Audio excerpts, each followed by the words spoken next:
கர்த்தராகிய இயேசு கிறிஸ்து நாமத்துக்கு மகிமை உண்டாகும்படியாக இந்த ஆஸ்வதிக்கப்பட்ட இந்த உயிர்த்த இந்த கால வேளையிலே தேவனுடைய நாமத்துக்கு மகிமைக்கென்று நாம் கூடி வந்திருக்கிறோம். நாம் அனைவரும் முழங்கால் படியிட்டு கர்த்தராகிய இயேசு கிறிஸ்து நாமத்துக்கு மகிமைக்கென்று நம் இருதயங்களை தாழ்த்தி நம்மளை நாம் அறிக்கை செய்து அனைவரும் முழங்கால் படியிடுங்க. கர்த்தருடைய சமூகத்திலே நாம் ஒன்றுமில்லை என்று உணர்த்தும் வகையிலே கர்த்தராகிய இயேசு கிறிஸ்து நாமத்துக்கு மகிமைக்காக ஓ தேவனே, நாங்கள் முழங்கால் படியிட்டு கொண்டிருக்கிற அந்த வேளையிலே கொஞ்ச நேரம் உங்களுடைய எல்லா குறைகளையும் குற்றங்களையும் அக்கிரமங்களையும் ரகசிய பாவங்களையும் எல்லாவற்றையும் கர்த்தருடைய சமூகத்தில் உங்கள் இருதயங்களை தாழ்த்தும்படியாக கொஞ்ச நேரம் உங்களுக்கு ஒரு நேரமானது கொடுக்கப்படுகிறது. அந்த நேரத்தை நீங்கள் பயன்படுத்தி உங்களுடைய எல்லா பாவ அறிக்கைகளையும் தேவ சமூகத்திலே நீங்கள் பயபக்தியோடு இந்த பாவ காரியங்களை நீங்கள் அறிக்கை செய்யும்படியாக, வெளியே சொல்லாதபடிக்கு, உங்கள் இருதயத்திலே உங்களுடைய உதடுகள் அசைவில்லாதபடிக்கு உங்கள் இருதயத்திலே இந்த பாவ அறிக்கைகளை செய்யுங்கள்.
கர்த்தராகிய இயேசு கிறிஸ்து நாமத்தினால உண்மையாகவே எங்களுடைய பாவ காரியங்களை ஆண்டவரே நீ கேட்டீரப்பா. உண்மையாகவே அதற்கு நாங்கள் ஆண்டவரே எங்களுடைய தவறுகள் தப்பிதங்களை மன்னித்து விட்டீர் என்ற நிச்சயத்தோடு நாங்கள் உங்கள் சமூகத்தில் நாங்கள் வந்திருக்கிறோம். மெய்யாகவே ஆண்டவரே எங்களுடைய பாவங்களை எங்களுடைய குற்றங்களை நீ மன்னித்து விட்டீர் என்ற நிச்சயம் ஆண்டவரே இந்த நாளில் எங்களுக்குள்ளாக வந்தது என்று நாங்கள் விசுவாசிக்கிறோம். அப்பா, எங்கள் கர்த்தராகிய இயேசு கிறிஸ்துவே ஆண்டவரே, இந்த ஆஸ்வதிக்கப்பட்ட இந்த மன மகிழ்ச்சியில் இருந்த நல்ல நாளுக்காக நாங்கள் நன்றி செலுத்துகிறோம். ஆண்டவரே, ஸ்தோத்திரிக்கிற கண்களை மூடி நம் கண்களை மூடி கொண்டிருக்கிறோம். நம்மளை நாம் நிதானித்து பார்க்கலாம். நாம் இந்த சபைக்கு வருவதற்கு தகுதியா? நாம் இயேசு கிறிஸ்துவை ஆராதிப்பதற்கு தகுதியா? நாம் கர்த்தராகிய இயேசு கிறிஸ்து இந்த நாளுக்கு ஒரு சத்தியத்தில் இருப்பதற்கு நாம் தகுதியா? இந்த மனவாட்டியாக இருப்பதற்கு நாம் தகுதியா என்று ஒருவர் நிதானித்து பாருங்கள். அன்பு சகோதர சகோதரிகளே, கர்த்தராகிய இயேசு கிறிஸ்து தாமே நாம் மத்தியில் இப்போது வந்திருக்கிறார் என்பதை விசுவாசிக்கிற சிறு கூட்டமாக நாம் இங்கே நின்று கொண்டிருப்பதற்காக நன்றி செலுத்துகிறோம். Hallelujah, hallelujah. Praise the lord, praise the lord, praise the lord, praise the lord. Thank you Jesus, thank you Jesus. ஊளையான சேற்றில் நின்று தூக்கி எடுத்தவரே, ஊளையான சேற்றில் நின்று தூக்கி எடுத்தவரே, பாவம் கழுவி தூய்மையாக்கினீர் உமது வார்த்தையினால், பாவம் கழுவி தூய்மையாக்கினீர் உமது வார்த்தையினால், ஆவியானவரே, அன்பின் ஆவியானவரே, இப்போ வாரும் இரவு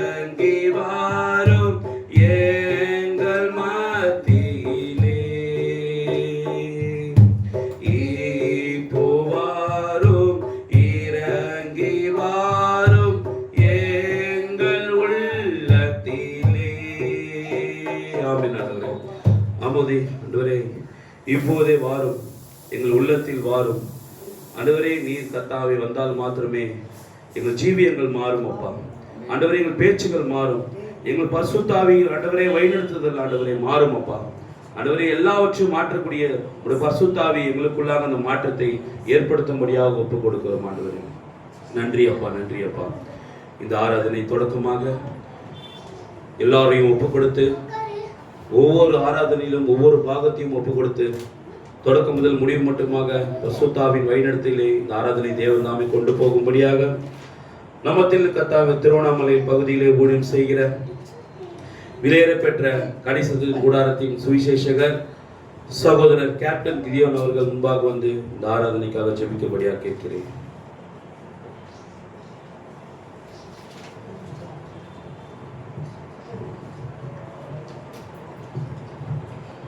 ஸ்தோத்திரம் ஆண்டவரே, ஸ்தோத்திரிக்கும் தகப்பனே, மகா இரக்கமும் கிருபை நிறைந்த நல்ல ஆண்டவரே, இந்த காலை வேலைக்காக உமக்கு நாங்கள் நன்றி செலுத்துகிறோம். இந்த உயிர்த்த காலை வேலையில் கூட தேவனே உடைய சமூகத்தை நாங்கள் வந்திருக்கிறோம். நிச்சயமாகவே நாங்கள் நிற்பதும் நிர்மூலமாகாததும் சுத்த கிருபையாக இருக்கிறது. ஆண்டவரே, இதோ உண்மை நாங்கள் ஆராதிக்க, உண்மை தொழுது கொள்ள, உடைய வார்த்தையை நாங்கள் கேட்க, எங்கள் வாழ்க்கை ஜீவியத்தை நாங்கள் சரி செய்து கொள்ள வந்திருக்கிறோம். ஆண்டவரே, நீதாமே எங்கள் குற்றங்கள், குறைகள், தவறுகள், அவிசுவாசமான காரியங்கள், அநீதியமான காரியங்கள் எல்லாவற்றையும் ஒரு விசையாக ரத்தத்திற்கீழாக எங்களை சுத்திகரித்து எங்களையும் இந்த ஆராதனை தகுதிப்படுத்த வேண்டுமாய், பரிசுத்தப்படுத்த வேண்டுமாய் கூட பரிசுத்த ஆவியினுடைய வழிநடத்தலோடு கூட இந்த ஆராதனை எடுக்க கிருபை செய்ய, பாடுகிற பாடலையும் ஆண்டவரே, இதோ ஆண்டவரே காணிக்கை பகுதியும் தேவனே வார்த்தையின் பகுதியும் சாட்சியின் பகுதியும் ஒவ்வொரு பகுதியும் நிறைவாக ஆசீர்வதிக்க வேண்டுமாய் கூட, மகத்தான தேவனுடைய பிரசன்னமானது, மகத்தான தேவனுடைய ஆவியானது இங்கே ஆண்டவரே கிரியை செய்ய வேண்டுமாய் கூட உங்களுடைய கரத்துல ஒப்பு கொடுக்கிறோம். ஆண்டவரே, எங்களுடைய ஆவி, ஆத்மா, சரீரத்தை உங்களுடைய கரத்துல ஒப்பு கொடுக்கிறோம். துவக்கம் முதல் முடிவு மட்டுமாய் நீரே பொறுப்பெடுத்துக் கொள்ளுங்க. ஆண்டவரே, எந்த ஒரு டிஸ்டர்பன்ஸும், எந்த ஒரு ஆண்டவரே நாசமோச காரியங்கள் இங்கே கிரியை செய்யாதபடி ஆண்டவரே கர்த்தராக இயேசு கிறிஸ்து நாமத்தினால வெளியெடுத்து பாதுகாக்கிறோம். வாழை நடக்கிற ராபோஜன பந்தியை ஆசிர்வதிங்க. தேவனே, இந்த வார்த்தை தருகிற மெய்ப்பரை மறைத்து முற்றிலுமாய் உடைய வல்லமையுள்ள வார்த்தையானது புறப்பட்டு எங்களுக்குள்ளாக வந்து கிரியை செய்து ஆண்டவரே நீரே பொறுப்பெடுத்துக் கொள்ளுங்க, பாதுகாத்துக் கொள்ளுங்க, வழிநடத்துங்க ஆண்டவரே. எல்லாவற்றையும் உடைய கரத்துல ஒப்புக் கொடுக்கிறோம் ஆண்டவரே. நன்றி ஆண்டவரே, நன்றி அப்பா. ரட்சகரும் மீட்பருமா இருக்கிற கர்த்தராக இயேசு கிறிஸ்துவின் பரிசுத்தமுள்ள நாமத்தில் வேண்டிக் கொள்கிறோம். ஆமென்.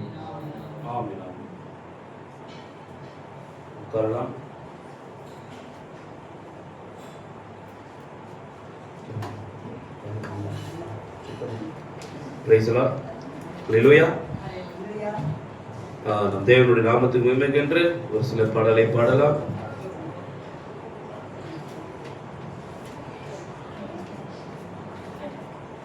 பாடல் எண் 113 பழைய பாடல் தான். உற்சாகமாக கரங்களை தட்டி வேத வசனம் சொல்லுகிறது, உங்களில் ஒருவர் சந்தோஷமாக இருந்தால் என்ன பண்ணமா சங்கீதம் பாட கடவுள். அதனால சந்தோஷமா இருக்கிறன்னா பாட்டு பாடி என்ன பண்ணோம், சந்தோஷப்படுத்தி ஆண்டவர் நாமத்தை மகிமைப்படுத்தணும். Price the Lord. அல்லேலூயா. பாடல் எண் 113. எந்தன் கண்மலையானவரே, என்னை காக்கும் தெய்வம் நீரே. எந்தன் கண்மலையானவரே, என்னை காக்கும் தெய்வம் நீரே. வல்லமை மாட்சிமை நிறைந்தவரே, மகிமைக்கு பாத்திரரே. வல்லமை மாட்சிமை நிறைந்தவரே, மகிமைக்கு பாத்திரரே. ஆராதனை உமக்கே, ஆராதனை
எங்கள் கண்மலை ஆனவரே, உண்மையாகவே கிறிஸ்துவை நாங்கள் ஆராதிக்கிறோம்.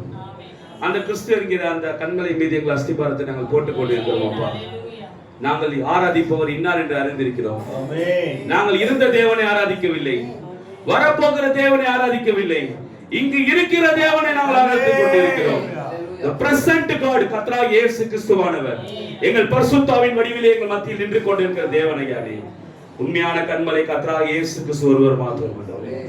பாடின ஒரே ஆசீர்வதிப்பாராக. நாம் மீண்டும் இன்னொரு பாடலை பாடலாம் அதே உற்சாகத்தோடு. பாடல் எண் 90, பாட்டு புத்தகத்திலே 85வது பக்கம் 90வது பாடல்.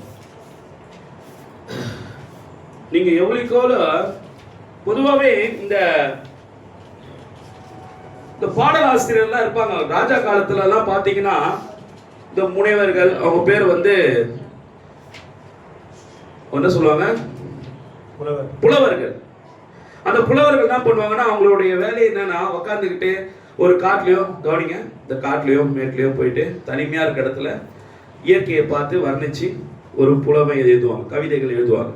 அதை எழுதி கொண்டு வந்து அந்த ராஜா இடத்துல கொடுப்பாங்க. அந்த ராஜா என்ன பண்ணுவார்னா, நீ நான் நல்லவன், நீ மாமன்னன், உண்மை போல ஒரு குடைவள்ளல் இல்லை, இப்படி ஒரு அவங்க வந்து வார்த்தைகளை சொல்லுவது போல பாடுவாங்களாம். என்ன பண்ணுவாங்களாம், பாடி காட்டும் போது அந்த வார்த்தைகள் அந்த ராஜாவுக்கு அந்த அதை கேட்க கேட்க கேட்க சந்தோஷத்துல எழுந்து நின்றுவார். சில நேரத்துல அந்த உற்சாகத்துல, ஓ நான் இவ்வளவு கனமுள்ள நபர் நானா? அந்த ராஜாவுக்கே தெரியாது அவரோட ஸ்தானம் என்ன, அவருடைய அந்த இருக்கிற இடத்துடைய மகிமை, அந்த ராஜா அந்த ஸ்தானத்துல எவ்வளவு பெரிய அதிகாரத்துவம்ன்றத அந்த புலவர்கள் சொல்ல சொல்ல சொல்ல அவங்களுக்கு உற்சாகமாயி, நீ என்ன கேட்கிறேன்னு தர அப்படின்னு வரான். தன்னை மறந்து நீ என்ன கேட்கிறேன்னு அவனுக்கு தர. அதே போலதான் அந்த உலகத்தார் ராஜாவே அந்த புலவருக்கு பாடல் பாடி தன் சந்தோஷப்படுத்துகிற புலவருக்கு ஒரு என்ன கேட்க வேண்டுமோ நீ கேள்வி சொல்லும் போது, மகத்தான ராஜாவாகிய நம்முடைய கர்த்தராகிய இயேசு கிறிஸ்து பரிசுத்த ஆவியானவர் நீ உற்சாகமாய் துதிக்க துதிக்க கரங்களை தட்டி தட்டி தட்டி தட்டி கரங்களை தட்ட தட்ட யார் எடுத்தாலும் கையேந்த விட மாட்டார் தேவன். அல்லேலூயா. அப்படிப்பட்ட பாடலை, இரத்த கோட்டைக்குள்ளே நான் நுழைந்து விட்டேன், இனி எதுவும் அணுகாது, எந்த தீங்கும் தீண்டாது, உண்மையாக இயேசு கிறிஸ்து என்ற இரத்தம், இந்த பாடலை பாடக்கூடிய ஒரே தகுதியுள்ள நபர் இந்த கடைசி கால மனவாட்டி என்று சொல்லிக் கொள்கிற நாம் மாத்திரமே. ஏனால் நாம் மாத்திரமே இயேசு கிறிஸ்து இரத்தத்தால் கழுவப்பட்டிருக்கிறோம். பாடலாமா? இரத்த கோட்டைக்குள்ளே நான் நுழைந்து விட்டேன், இனி எதுவும் அணுகாது, எந்த தீங்கும் தீண்டாது, இரத்த கோட்டைக்குள்ளே நான் நுழைந்து விட்டேன், இனி எதுவும் அணுகாது, எந்த தீங்கும் தீண்டாது, நேசரின் இரத்தம் என் மேலே நெருங்காது சாத்தான், நேசரின் இரத்தம் என் மேலே நெருங்காது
ஆண்டவரே, அன்றைக்கு இரத்த கோட்டைக்குள்ளே நாங்கள் ஒளிந்திருந்தோம்.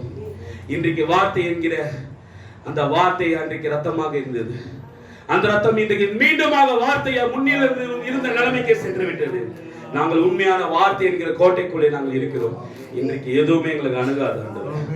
உண்மையாகவே கர்த்தராகிய இயேசு கிறிஸ்து நாமத்தில் நன்றி செலுத்துகிறோம். நாம் இன்னொரு பாடலை பாடலாம். பாடலின் 150.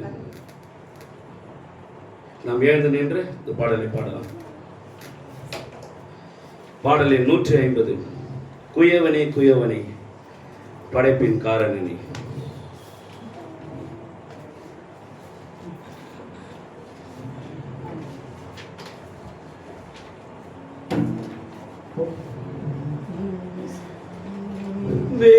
வேறுமையான பாத்திரம் நான் வேறுத்து தள்ளாமலே நீரம்பி வழியும் பாத்திரமாய் வழங்க செய்திடுமே. வேறுமையான பாத்திரம் நான் வேறுத்து தள்ளாமலே. நீரம்பி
ஆண்டவரே, களிமண்ணாக இருந்த எங்களை கர்த்தாவே நீ கண்ணோக்கி பாரும் என்று எழுதியிருக்கிறது.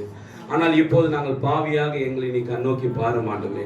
பாவ காரியங்களை செய்து கொண்டிருக்கிற எங்களை நீ கண்ணோக்கி பாரும் ஆண்டவரே. குற்றங்களை செய்து கொண்டிருக்கிற எங்களை நீ கண்ணோக்கி பாரும் ஆண்டவரே.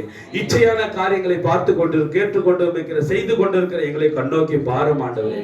எந்த வகையிலும் உங்க பிரியம் இல்லாத காரியத்தை நாங்கள் ஒவ்வொரு நாளும் செய்து கொண்டிருக்கிறோம். எல்லா நேரத்திலும் உங்க பிரியம் இல்லாத காரியத்தை நாங்கள் ஒவ்வொரு நிமிடமும் செய்து கொண்டிருக்கிறோம்.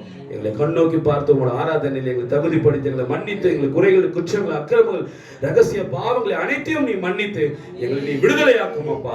எங்கள் பாவ மரணத்திலிருந்து எங்களை விடுதலையாக்கும் ஆண்டவரே. நீ விடுதலையாக்கி விட்டீர் என்று விசுவாசிக்கிறோம். நீ 2000 வருஷத்துக்கு சுகத்தை கொடுத்து விட்டீர். நீ 2000 வருஷத்துக்கு சிலுவையிலே நீ கர்த்தாவே மரணத்தை ஜெயத்தை கொடுத்து விட்டீர். 2000 வருஷத்துக்கு முன்னாடி பாவத்திலிருந்து எங்களை விடுதலை கொடுத்து விட்டீர். 2000 வருஷத்துக்கு எங்கள் வியாதியிலிருந்து சுகத்தை கொடுத்து விட்டீர். 2000 வருஷத்துக்கு முன்பாக தரித்திரத்தை எங்களுக்கு ஆசீர்வாதத்தை கொடுத்து விட்டீர். 2000 வருஷத்துக்கு முன்பாகவே எங்களை ரட்சித்து விட்டீர் அப்பா.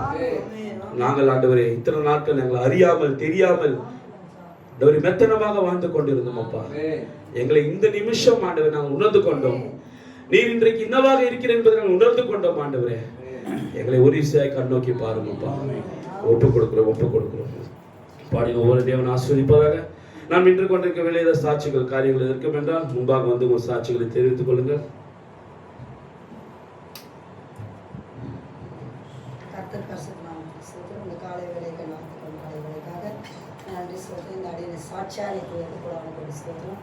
இந்த கண் ஆப்ரேஷன் பண்ணி 14 ஒரு கண் ஆப்ரேஷன் பண்ண 19 ஒரு கண் ஆப்ரேஷன் பண்ண புதன்கிழமை நான் போனேன். எப்போது மாதிரி வேலைக்கு போயிட்டேன். வேலையிலேருந்து பர்மிஷன் கேட்டு நான் போயிட்டேன். போன உடனே பார்த்தீங்கன்னா அங்கே கண்ணை பாருங்க. கண்ணை பார்த்தா நம்பர் சொன்னாங்க. சொன்னேன் இந்த லெஃப்ட் கண்ணில் ஒரு பிரச்சனை பெரிய டாக்டர் போய் பார்த்தாங்க. எஸ்ப்பா நான் 3 பிள்ளையா வச்சப்பா எனக்கு முன்னாடி இப்போ வந்து ஜெபம் பண்ணேன். என்னப்பா இது மாதிரி சொல்கிறாங்க. என் கூட யாருமே கூட யாரும் வந்துடுறாங்களா? நாங்கள் இல்லை சார் அப்படின்னா. சரி வாங்க டாக்டர்கிட்டே நம்பர் பார்க்குறவர் அவர் நர்ஸு தான்.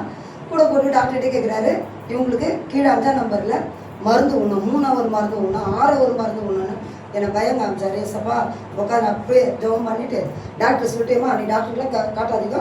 இப்போ நீ ஆளை கூட்டின்னு வரலன்ற நீ சனிக்கிழமை வரும்போது நான் சொல்ல சனிக்கிழமை லீவ் சார் நான் வரேன் அப்படின்னா. நீ 6 9 பண்ணிக்கணும்னு சொல்லி சொன்னபோது நீ கூட ஒரு ஆளை கூட்டின்னு வா அப்படின்னாரு. அப்புறம் எல்லாரையும் சொன்னேன் அக்கா வரேன்னு சொன்னாங்க.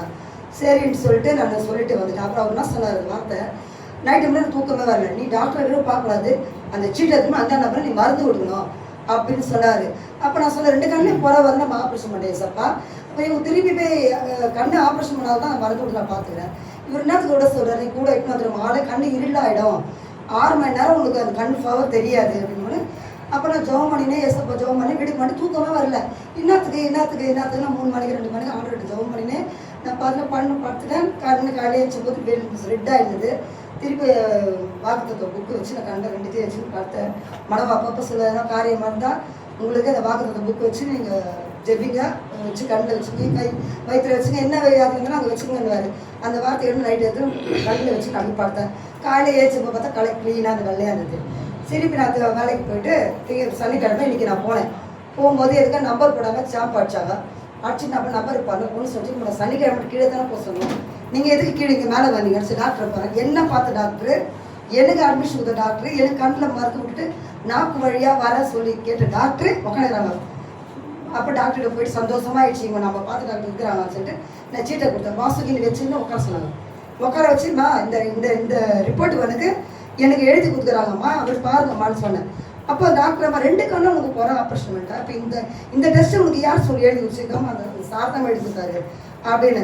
நான் சின்ன பெரிய ஸ்கூலில் செய்வேன் டிசிப்ளின் சார் சின்ன பிள்ளை கூட அந்த சார் தான் சார் எங்கே போய் பாருங்க கூட்டின்னு வான்னு சொன்னார். போனால் அந்த சார் அன்றைக்கி டியூட்டிக்கு இல்லை. சனிக்கிழமை அவர் இல்லைம்மானா நமக்கு டெஸ்ட்டும் வேணாம் எதுவும் வேணாம். என்ன பிரச்சனைன்னு இந்த மாதிரி டெஸ்ட் எழுதி சொன்னாங்கம்மா. அந்தம்மா நான் வந்தேன், நீ வர வேணாம், உனக்கு கண்ணாடிலாம் கிடையாது, நல்லா இருக்குது பாரு, இந்த மருந்து எடுத்துகிட்டு போகணுன்னு சொன்னாங்க. கண்ணில் மட்டும் ப்ரெஷர் இருக்குதா பார்க்க சொன்னாங்க. ஜபம் பண்ணிட்டு உட்காந்தேன். போனாக்கா 124 தான் இருந்தது, கீழே 84 இருந்தது. இதை காமிச்சா எந்த டெஸ்ட்டும் இல்லை, அது ஹிந்திக்காரமா. உனக்கு கண்ணில் டெஸ்ட்டு பார்க்க சொன்னேன். கண்ணில் பார்த்தா கண்ணில் ப்ரெஷர் இல்லை. ஆண்டவருக்கு நன்றி சொல்லிட்டு ஏசப்பா என் கூடவே விதவிப்பா, நான் என் கூடவே நீங்கள் இருக்கிறீங்கப்பா, என் மனமானப்பான்னு சொல்லிட்டு ஜபம் பண்ணிட்டு அங்கேயே ஜபம் பண்ணி காட்சன் தான் கூட வந்தான். போகும்போது மாமா மணி ஆயிடுச்சு, நான் நான் ஜபம் பண்ணிட்டு வரேன், ப்ரேயர் பண்ணிட்டு தான் வெளியே போவேன், ப்ரேயர் பண்ணிட்டு தான் என் கூடவே இருங்க ராஜான்னு சொன்னேன். ஏசப்பா என் கூடவே நடத்தினாரு, எனக்காக ஜபம் பண்ணாங்க. எல்லாருக்கும் நன்றி சொல்கிறேன். இந்த சாட்சியை நான் முடிச்சுக்கிறேன். ஆமென். வேற ஏதாவது சாட்சிகள் இருக்கிறதா? ஜோய்ஸ் ஆச்சு. கர்த்தருடைய பரிசுத்த நாமத்துக்கு ஸ்தோத்திரம். தேவன் தாமே எனக்கு சாட்சியை நிறுத்ததுக்காக தேவனுக்கு கூடான கூடி நன்றி. பாப்பாவுக்கு வந்து வியாழக்கிழமைல இருந்து ரொம்ப ஃபீவரா இருந்துச்சு. மருந்து போட்டு பாப்பாவுக்கு என்னாச்சுன்னா விட்டு விட்டு ஃபீவர் வந்துட்டே இருந்துச்சு. நேற்று வரலையுமே பாப்பாவுக்கு ஃபீவர். இந்த மருந்து போடுற ஒரு 4 மணி நேரம் 5 மணி நேரம் சில்லுன்னு இருக்கு, மறுபடியும் பாப்பாவுக்கு ஃபீவர் வந்துட்டே இருந்துச்சு. நைட்டு கூட என்னன்னு ஜெபம் பண்ண, இயேசுப்பா நான் மாம்சத்துக்குரிய தாய் தான் இந்த குழந்தைக்கு, ஆவிக்குரிய தகப்பனா நீங்க இருக்கிறீங்க, பரிபூர்ண சுகத்தை மகள் பெற்றுக்கொள்ள உதவி செய்யுங்க அப்படின்னு தேவனத்தில் ஜெபம் பண்ண. காலைல சர்ச்சுக்கு போகும்போதெல்லாம் மகள் நார்மலா இருக்கணும், இப்ப வரையிலும் பாப்பாக்கு நான் மருந்தே போல தேவன் சுகத்தை கொடுத்தாரு. ஜெபத்தை கேட்டு அதுக்காக தேவனுக்கு கொடான கொடி நன்றி சொல்றேன். சாட்சி ஆசீர்வதிப்பாராக.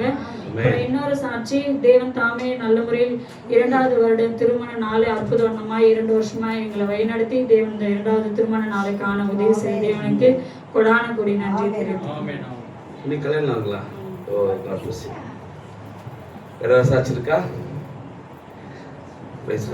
நாம் நின்று வார்த்தைக்காக சொல்லலாம். நாம் ஒன்லி பிலீவ் பாடலை பாடும்போது நாம் வார்த்தைக்காக அடுத்த கட்ட ஆராதனை வார்த்தைக்காக சொல்லலாம். Only believe all things are possible. Only believe.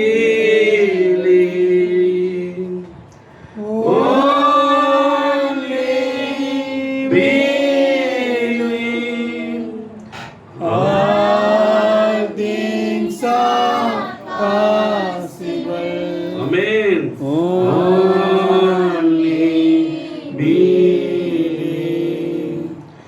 Only believe. Only believe. All things are possible. Only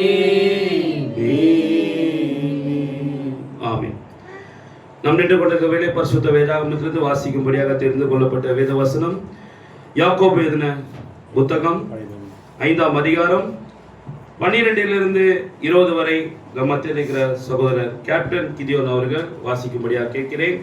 யாக்கோபு எழுதின புத்தகம் பேரா 316 5ஆம் அதிகாரம் 12 20 வரை. சத்தமா வாசிங்கள்.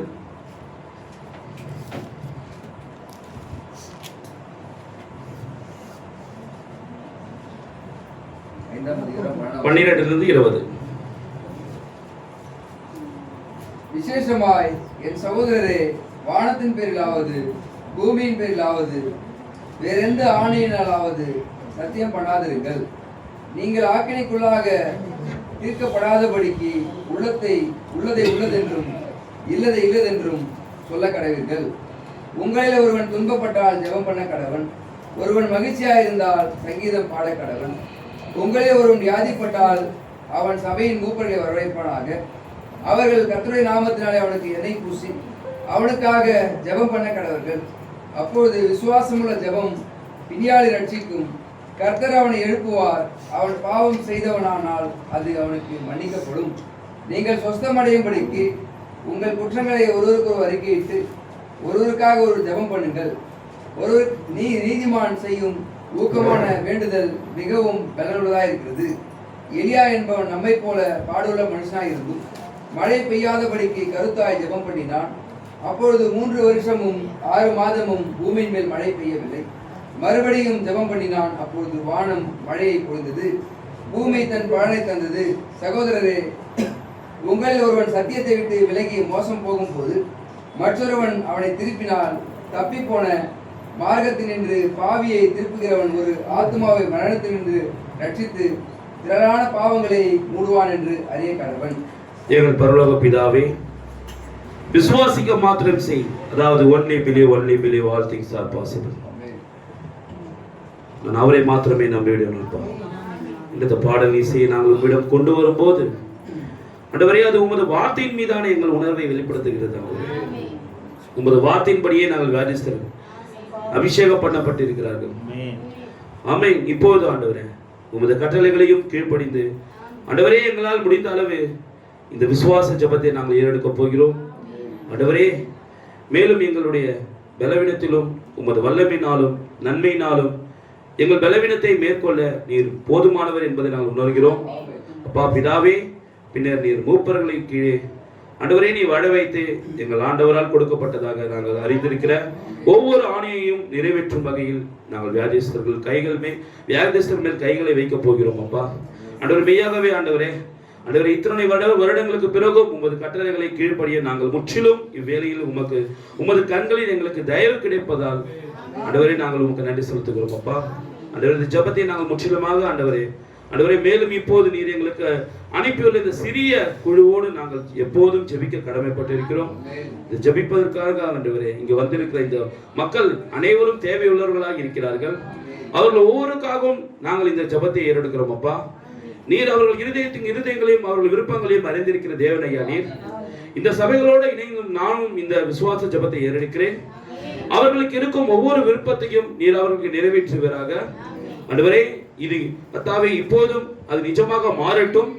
மேலும் அவர்கள் இன்று இந்த ஆலயத்தை விட்டு வெளியேறும் போது அந்த பழைய காலத்து ஆபிரகாமை போல அறிகுறிகள் அங்கே இல்லாதது போல எண்ணி நாங்கள் கேட்ட ஆசீர்வாதத்திற்காக முரணாக இருக்கும் எதையும் மறுதலித்து செல்ல கடவர்கள். ஆண்டவரே உங்களோட ஆசீர்வாதத்துக்கு விரோதமா இருக்கிற எல்லாவற்றையும் நாங்கள் மறுதலித்து செல்ல எங்களுக்கு உதவி செய்யும் அப்பா. அது சம்பவிக்கும் என்று நீர் உமது வார்த்தையில் வாக்குத்தத்தம் செய்திருக்கிறீர் அப்பா. நாங்கள் அதை முற்றிலுமாக நாங்கள் நம்புகிறோம் ஆண்டவரே. இப்போது ஊழியக்காரர்களும் மூப்பர்களும் இருக்கும் இந்த நேரத்தில் ஆண்டவரே நீர் அதை கொண்டு அழைத்திருக்கும் இந்த மனிதர்களுடன் சேர்ந்து நாங்கள் அவர்கள் மேல் கைகளை வைக்கப் போகிறோம். நாங்கள் அவர்களுக்கு ஞானஸ்தானம் கொடுப்பது போல அவர்கள் அபிஷேகம் பண்ணப்பட்டிருக்கிறார்கள் ஆண்டவரே. விசுவாச ஜெபம் பிணியாளை ரட்சிக்கும் என்று எழுதியிருக்கிறது ஆண்டவரே. கைகள் அவர்கள் மேல் வைக்கப்படும் போது அவர்களுடைய விசுவாசம் இப்போது சர்வ வல்லமுள்ள தேவனாகிய உம்மை நோக்கி பார்த்து குணமாகும்படி நாங்கள் ஜெபிக்க போகிறோம். இவை அனைத்தையும் கர்த்தராகிய இயேசு கிறிஸ்துவின் நாமத்தில் நாங்கள் ஒப்புக் கொடுத்து ஜெபிக்கிறோம். ஆமென் ஆமென். உட்காரலாம் பிரியமானவர்களே.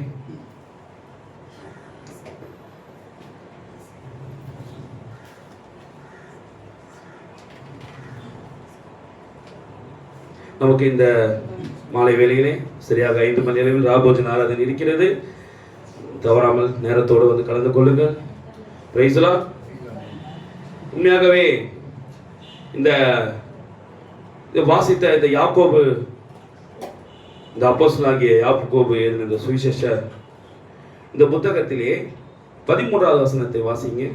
உங்களில் ஒருவன் துன்பப்பட்டால் ஜெபம் பண்ண கடவன், ஒருவன் மகிழ்ச்சியா இருந்தால் சங்கீதம் பாட கடவன். இந்த இரண்டுமே நாம் செய்யறோமா? உங்களில் ஒருவன் துன்பப்பட்டால் நம்ம என்ன பண்ணணுமா? ஜெபம் பண்ண கடவன். துன்பம் வரும்போது ஜெபிக்கணும்ன்றாரு. ஆனா நம்ம துன்பம் வரும்போது என்ன செய்யறோம்? புலம்புகிறோம். துன்பம் வரும்போது ஆனா வேதம் சொல்லுகிறது துன்பம் வரும்போது ஜெபிக்கணும்னு.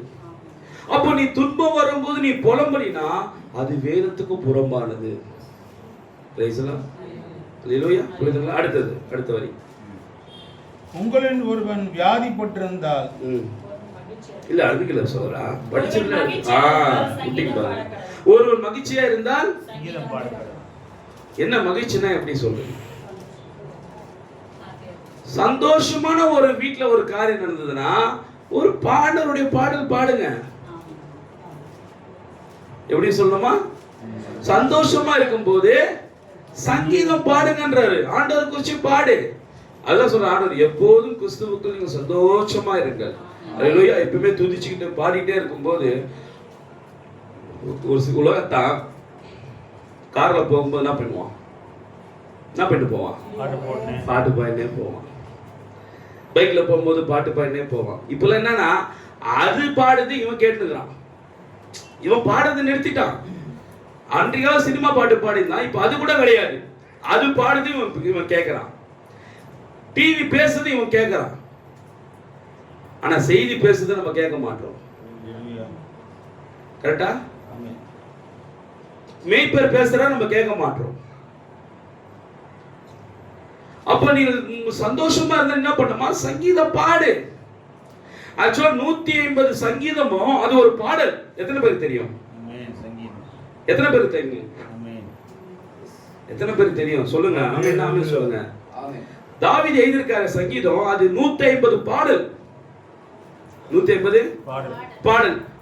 முதல் வசனம் என்ன? முதல் பாட்டு என்ன? பாடுங்க, எடுங்க. சங்கீதம் 1:1. துன்மார்க்கனுடைய ஆலோசனை நடவாமலும் ஆ. பாவிகளுடைய வழியில் இல்லாமல் இது எப்படி எழுதியிருப்பாரு தாவீது? இதான் பாட்டுன்னு சொன்னல, எப்படி எழுதியிருப்பாரு அப்போ? சிந்தையில் யோசிச்சு பார்க்கிறேன். இல்லம்மா, பாட்டா பாட்டு தானம்மா இது. பாட்டா பாடியிருப்பாரு. இப்போ இந்த பாட்டை பாடுங்களேன், குயவனே குயவனே. அது என்ன பாட்டு? அது பாடுங்க, பாடுமா, உண்மைதான் பாடுமா. இப்ப இதை மட்டும் நீங்க குயவனே குயவனே படைப்பின் காரணனே களிமண்ணாலும் என்னைக்கும் என்னைக்கும் பாருங்கப்பா அப்படியா பாடுறீங்க? எப்படி பாடுனீங்கப்பா? ராகத்தோட குயவனே. இப்ப இதுதான் தாவீது பாடியிருப்பாரு. துன்மார்க்கனுடைய ஆலோசனையில், அப்புறம் என்னை நடத்தாமலே துன்மார்க்கனோட ஆலோசனையில் என்னை நடத்தாத தேவன், அப்படிதானே பாடி இருப்பாரு. அடுத்தது நானே பாரு போங்க. வெரி குட் ராஜா.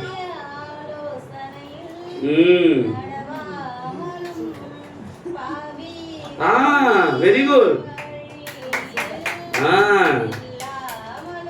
அவ்வளவுதாம்மா. கர்த்தருடைய வேதத்திலே பிரியமாயிருந்து இரவும் பகலும் அவருடைய வேதத்தில் தியானமாயிருக்கிற மனிதன் பாக்கியவான் பாக்கியவான் பாக்கியவான் பாக்கியவான். அதுதாங்க சங்கீதம், இதுதான் சங்கீதம். இப்படிதான் எழுதியிருப்பார் தாவீது. அவர் அப்படிதான் எழுதியிருப்பார் அந்த காரியங்களை. பிரைஸ் தி லார்ட், அல்லேலூயா. அது ஃபுல்லா அதெல்லாம் படிச்சுட்டு அப்புறம் பாத்தீங்கன்னா சில இடங்கள்ல இப்போ 3வது சங்கீதத்துல பாருங்களேன், முதல் அந்த மேல இருந்து வாசிங்களேன். இல்ல 3 சங்கீதத்துக்கு கீழே ஒரு வார்த்தை ஒண்ணு வருப்பாங்க, 1க்கு மேல இல்லம்மா. 3வது சங்கீதத்துக்கு கீழே பாருங்களேன், ஒரு வரி எழுதியிருக்கும். வெரி குட்பா. தப்பி ஓடும் போது என்ன பாடு பாடுகிறார் பாருங்களேன். கர்த்தாவே என் சத்துருக்களுக்கு எவ்வளவை பெருகிருக்கார்கள், எனக்கு விரோதமாய் எழும்புகிறவர் அநேகரே, தேவனிடத்தில் அவனுக்கு ரட்சிப்பு இல்லை என்று என் ஆத்துமா குறித்து சொல்லு. இதுதான் பாடியிருப்பாரு. பிரைஸ் தி லார்ட், அல்லேலூயா. இத பாடலாம் நம்ம விட்டுட்டோம். தீர்க்கதரிசிதெல்லாம் பாடுறாருங்க, சங்கீதத்துல தீர்க்கதரிசி எடுத்து பாடுறாரு. பிரைஸ் தி லார்ட், அல்லேலூயா. அடுத்தது இது ஒரு செய்தி போயிடும் போல இருக்கு, அடுத்த ஒரு செய்தி மறந்துடும் போல இருக்கு. சரி ஓகே, கர்த்தரை பின் அடுத்த அடிப்போமா. யாக்கோபு 5:13 14. உங்களில் ஒருவன் வியாதிப்பட்டால் அவன் சபையின் மூப்பர்களை வரவழைப்பான். இயேசு கிறிஸ்து காலத்தில் ஒருவன் வியாதிப்பட்டிருந்தால் அவன் எங்கே சென்றிருப்பான்? இயேசு கிறிஸ்துவோட மறுபடியும் நிதானிச்சு நான் பேசுறத என் அன்பான சகோதர சகோதரிகளே, என் பிரியமான நிறைய பேர் இப்போ செய்தியெல்லாம் பார்க்கும்போது நிறைய யூடியூப்ல சகோதரர்கள், என் டைம்ல இருக்கிற சகோதரர்கள்லாம் பிரியப்பட சகோதர சகோதரிகளே, கர்த்தருக்குள் பிரியப்பாளர்களே, அப்படியாக யாக்கோபு எழுதின புத்தகத்திலே 14ஆம் அதிகாரத்திலே அவர் என்ன சொல்லுகிறார்? என்ன சொல்றார்? உங்களில் ஒருவன் வியாதிப்பட்டால் பிரியமான கர்த்தருக்கு மகிமை உண்டாக ஸ்தோத்திரிக்கிறோம். ஒரு ஊழியக்காரர் இப்படிதான் பேசுறாரு, கடைசிக்கு சப்ஜெக்ட்டுக்கு வர மாட்டாரு. என் அன்பான சகோதர சொல்லி தேவன் உங்களை ஆசீர்வதிப்பாக, தேவனுக்கு மகிமை உண்டாகட்டும். கர்த்தராகிய இயேசு கிறிஸ்து நாமத்தினால நமக்கு ஸ்தோத்திரிக்கிறோம். நாம் அந்த யாக்கோபு எழுதின புத்தகத்தை வாசிக்கிறோம். தேவன் நாமம் மகிமைப்படுவதாக, தேவன் உங்களை ஆசீர்வதிப்பாராக. அவ்வளவுதான் போயிட்டே இருக்கு. உங்கள் ஒருவன் வியாதிப்படும் போது சபையின் இயேசு கிறிஸ்து காலத்துல வியாதிப்படும் போது என்ன செஞ்சாங்க? இயேசு கிறிஸ்து காலத்துல பிரச்சனை வரும்போது, வியாதி வரும்போது மக்கள் எங்கே சென்றார்கள்? நான் திரும்ப சொல்றேன், நான் சொன்ன முதல்ல என்ன விட்டுட்டீங்க அற்பு சிஸ்டர். அதான் முதல்ல என்னதான் சொல்றேன், இயேசு கிறிஸ்து காலத்துல வியாதி வந்தா ஜனங்க எங்க போவாங்கன்னு கேட்கிறேன், சபைகிட்ட போவாங்கன்றீங்க. கரெக்டா? இயேசு கிறிஸ்து காலத்துல சொல்றேன், இயேசு கிறிஸ்து காலத்துல வியாதி வந்தா சபை ஜனங்க எங்க போவாங்க? ஏசப்பா கிட்ட தானே போவாங்க. ஏன் அவர்கிட்ட போனாங்க? தயவு செஞ்சு கேளுங்க, உங்களில் ஒருவன் வியாதிப்பட்டால் இயேசுவினிடத்தில், அன்றைக்கு ஜனங்கள் இயேசுவிடத்தில் இவர்கிட்ட போனா நான் பரிபூர்ணமா சுகம் அடைவன் நம்பி போனாங்க. ஒரு இயேசு கிட்ட தான் நீங்க போனாங்க. மூப்பர் பரிசேயர் கிட்ட போனவங்க சுகம் கிடைக்கலன்னு இயேசு கிட்ட வந்திருக்கிறாங்க. ஆனால் இயேசு கிட்ட வந்து சுகத்தை பெறாம திரும்பவும் பரிசேயர் கிட்ட யாரும் போகவே இல்லை. புரிஞ்சாமின்னு சொல்லுமா? புரிஞ்சாமின்னு சொல்லுமா? பெந்தகோஸ்தே ஜனங்க கிட்ட இருந்து நம்ம கிட்ட வந்து சுகத்தை பெற்றுட்டு திரும்பவும் பெந்தகோஸ்தே கிட்ட, சரி நான் பெந்தகோஸ்தே சுகத்தை பெறாம நம்ம கிட்ட வந்துட்டு பாதி பெற்றுட்டு திரும்ப எங்க போறாங்க ஜனங்க? முடியவே முடியாது. அங்க இருந்துட்டு இங்க வந்துட்டு முழுசா பெற்றுட்டு தான் போக முடியுமே தவிர இங்க இருக்கிறவங்க அங்க போய் பெற முடியாது. ஒரு முறை இயேசுவிடத்தில் வந்த ஜனங்கள் திரும்பவும் பரிசேயர் கிட்ட போன நான் சுகம் கிடைச்சிச்சு சொல்லவே கிடையாது. உண்மையா? அல்லேலூயா, பிரைஸ் லார்ட். அன்றைக்கு இயேசுவை முழு இருதயத்தோடு விசுவாசிச்சு வந்தாங்களாம். அவர்கிட்ட போறப்பா எனக்கு நிச்சயம் சுகம் கிடைக்கும்.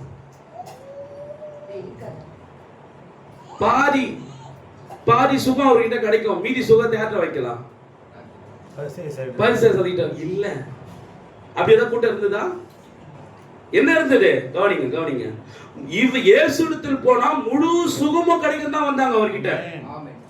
அப்படி வந்தவங்க தான் பெரும்பாலுள்ள ஸ்திரீ பாதி வாழ்க்கையே போயிடுச்சு. ஏறத்தாழ 50 வருடம் கிட்ட ஆகுது.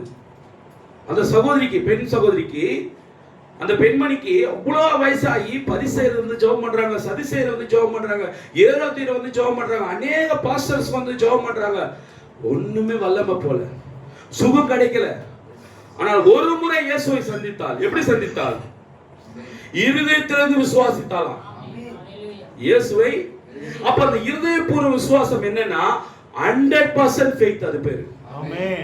இருதயத்திலிருந்து விசுவாசிப்பு என்பது இன்னைக்கு அநேக பேரு, அதாவது எனக்காக ஜெபம் பண்ணுங்கன்னு சொல்லி நம்ம கிட்ட வந்துட்டு மனோபதத்தை ஜெபம் பண்ணிட்டு ஆமோஸ் பதில பார்த்து நிக்கிறாரு, ஆமோஸ் கிட்ட ஒரு ஜெபம் பண்ணிக்கலாம். நடக்கவே நடக்காது. இல்ல ஃபர்ஸ்ட் ஆமோஸ் கிட்ட வந்துட்டு, ஆமோஸ் டீக்கன் தானே, அவர்கிட்ட ஒரு வார்த்தை பண்ணியாச்சு, திரும்ப பாஸ்டர் இருக்கிறாரு மனோபாஸ்டர், அவர்கிட்ட போய் ஜெபம் பண்ணிக்கலாம். அப்பவும் திருப்தி இல்ல, சரி சாங் லீடர் இருக்காரு ஜேம்ஸ், அவர்கிட்ட போய் ஜெபம் பண்ணிக்கலாம். முன்னாடி பண்ண ஆமோஸ் ஜெபமும் கேட்கப்படாது, ரெண்டாவது பண்ண மனோவா ஜெபமும் கேட்கப்படாது, மூணாவது பண்ண சொல்லுங்க சாங் ஜேம்ஸ் பண்ண ஜெபமும் கிரியை செய்யாது. ஏன்னா ஒரு முறை இயேசுவிடத்தில் வந்தவர்கள் இரண்டாம் முறை இயேசு ஜெபம் பண்ணிட்டாரு, பேதுரு நீயும் ஜெபம் பண்ணி அனுப்ப.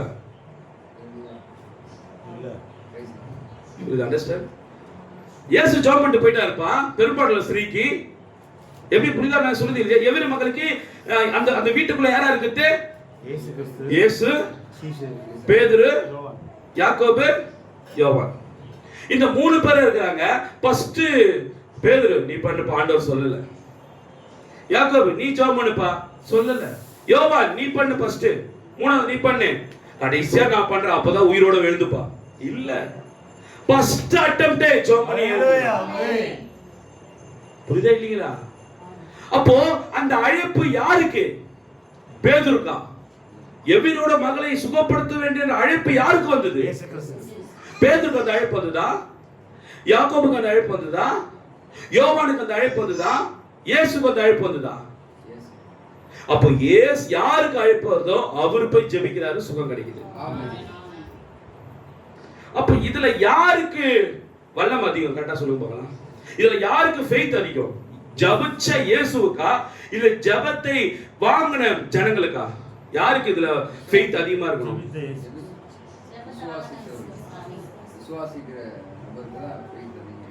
இயேசுக்கு விசுவாசம் அதிகமா இருக்கணுமா?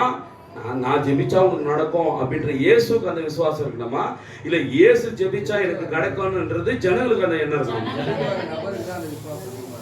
அப்ப இயேசுக்கு அது தேவையே கிடையாது. அவர் பரிபூர்ண விசுவாசமே நின்று கொண்டு இருக்கு.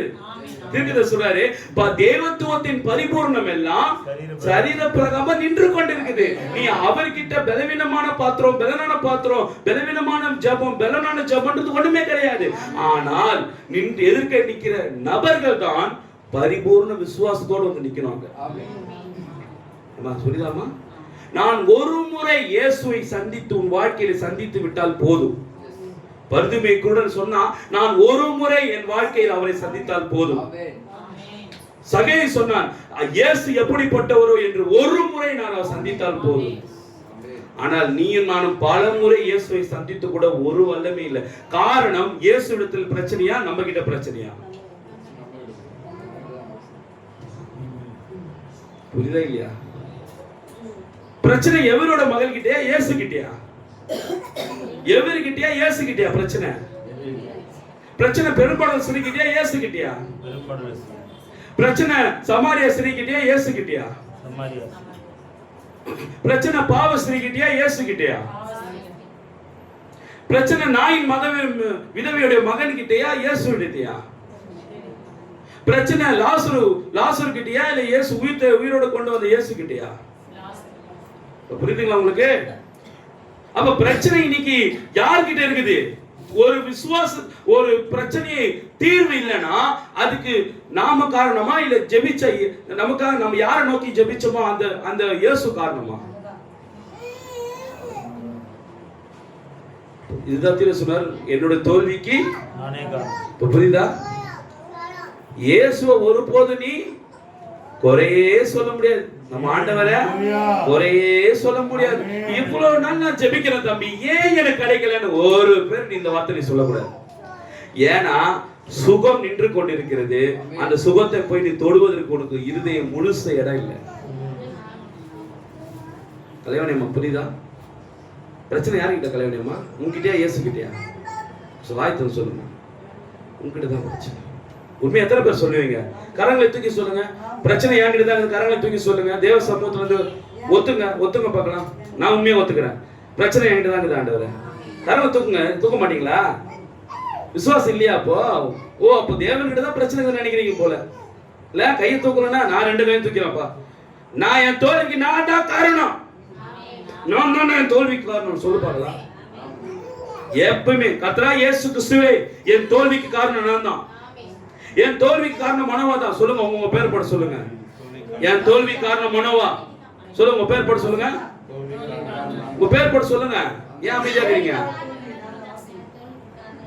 வாய் இல்லையா ஆமோச? நீ என்ன சொல்லுது, நான் என்ன கேட்குது? நீ அவ்வளவு பெரிய அப்பாட்டகரம் நினைச்சுங்கிற போல மனசுல அப்படியே அடிக்கிட்டு வரும் ஆண்டவர்.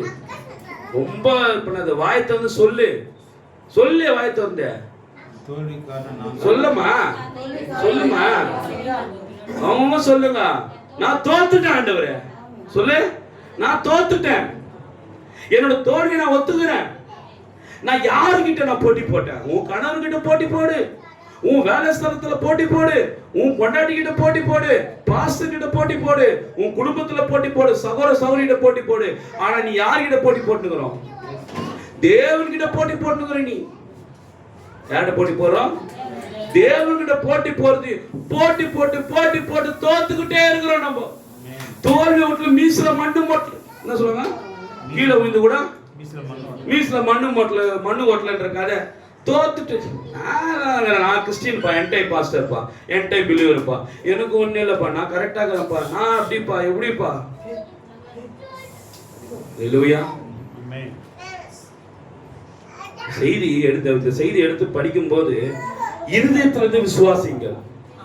கேளுங்களேன், கவனிங்க, கொஞ்சம் கவனிங்க, எனக்கு கவனிங்க. நான் திரும்ப அன்னைக்கு சொல்றதை இன்னைக்கு சொல்றேன். குழந்தைங்களை ஃப்ரீயா விடுங்க. அந்த குழந்தைங்க என்ன சொல்ல பார்த்தா, அந்த குழந்தைங்க என்னை டிஸ்டர்பே பண்ணல. அந்த குழந்தைங்க நீங்க பார்க்க தான் டிஸ்டர்ப் ஆகுது. அந்த குழந்தைங்கள என்னை டிஸ்டர்பே பண்ணல. அந்த குழந்தைங்களை நீங்க பார்க்கும்போது தான் நான் உங்களை பார்க்கும்போது நீங்க அங்க பார்த்துருக்கீங்க. நீங்க ஒண்ணு இல்லை, உங்க வீட்டுக்கார கூப்பிட்டு, மனைவி கூப்பிட்டு, ஏய் எனக்கு என்ன பாரு, எனக்கு நான் சொல்றது கேள்வி, எதற்கு நிற்கிறான்? ஒளிவியா ஏந்திருமா, ஒளிவியா ஏந்திருமா, கொஞ்சம் ஏந்திருமா, கொஞ்சம் ஏந்து வாங்க செல்லப்பட்டி. இங்கே நான் சொல்றது கேள, நான் சொல்றது கேட்பியா? ஏய் என்ன பாரு, நான் சொல்றது கேட்பியா?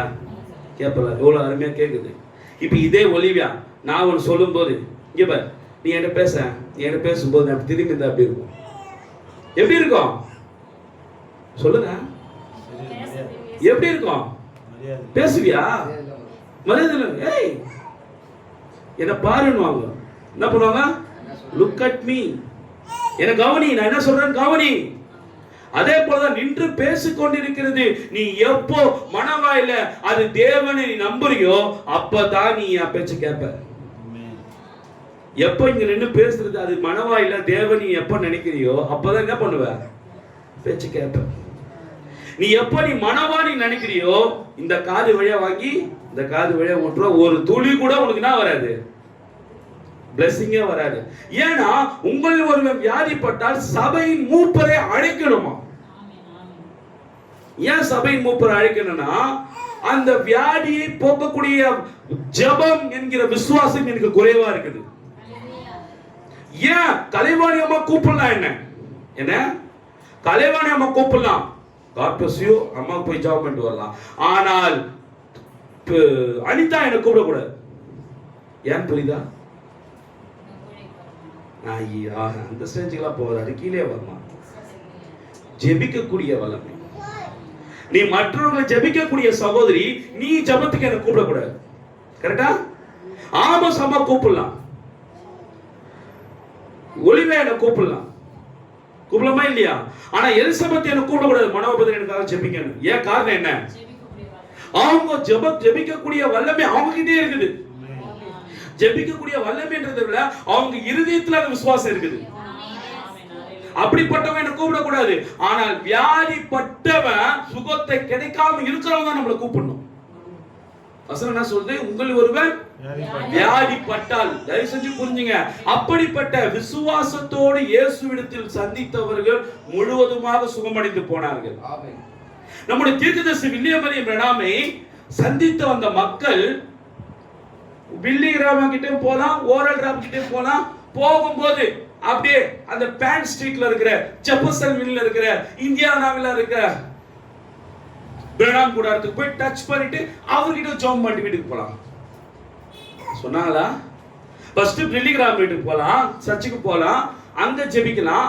அதுக்கு அடுத்தது ஓரல் ராபர்ட் ஒரு சந்தில சர்ச் வச்சுக்கிறாரு, அவர்கிட்ட போய் ஜெபம் பண்ணிக்கலாம். கடைசியா போகும்போது பிரணாம் ஒருத்தர் ஊழியக்காரர் இருக்காரா, அவர்கிட்ட போய் ஜெபம் பண்ணி போலாம். ஜெபம் கேட்கப்படுமா? அதே போலதான் முதலாவது நீ ஜெபிக்கக்கூடிய நபர் அவரை நீ முழுசா நம்பணும். ஃபர்ஸ்ட் நான் கேப்டன் கிட்ட போய் ஜெபிக்கிறேன்னா கேப்டன் கிட்ட ஜெபம் பண்ணி முடிச்சுட்டு கேப்டன் அப்படி போனதுக்கு அப்புறம் ஸ்ரீதர் வராரு, பிரதர் அதே கேப்டன் கிட்ட சொன்னா அதே பிரச்சனை திரும்ப நான் அவர்கிட்ட சொல்றேன்.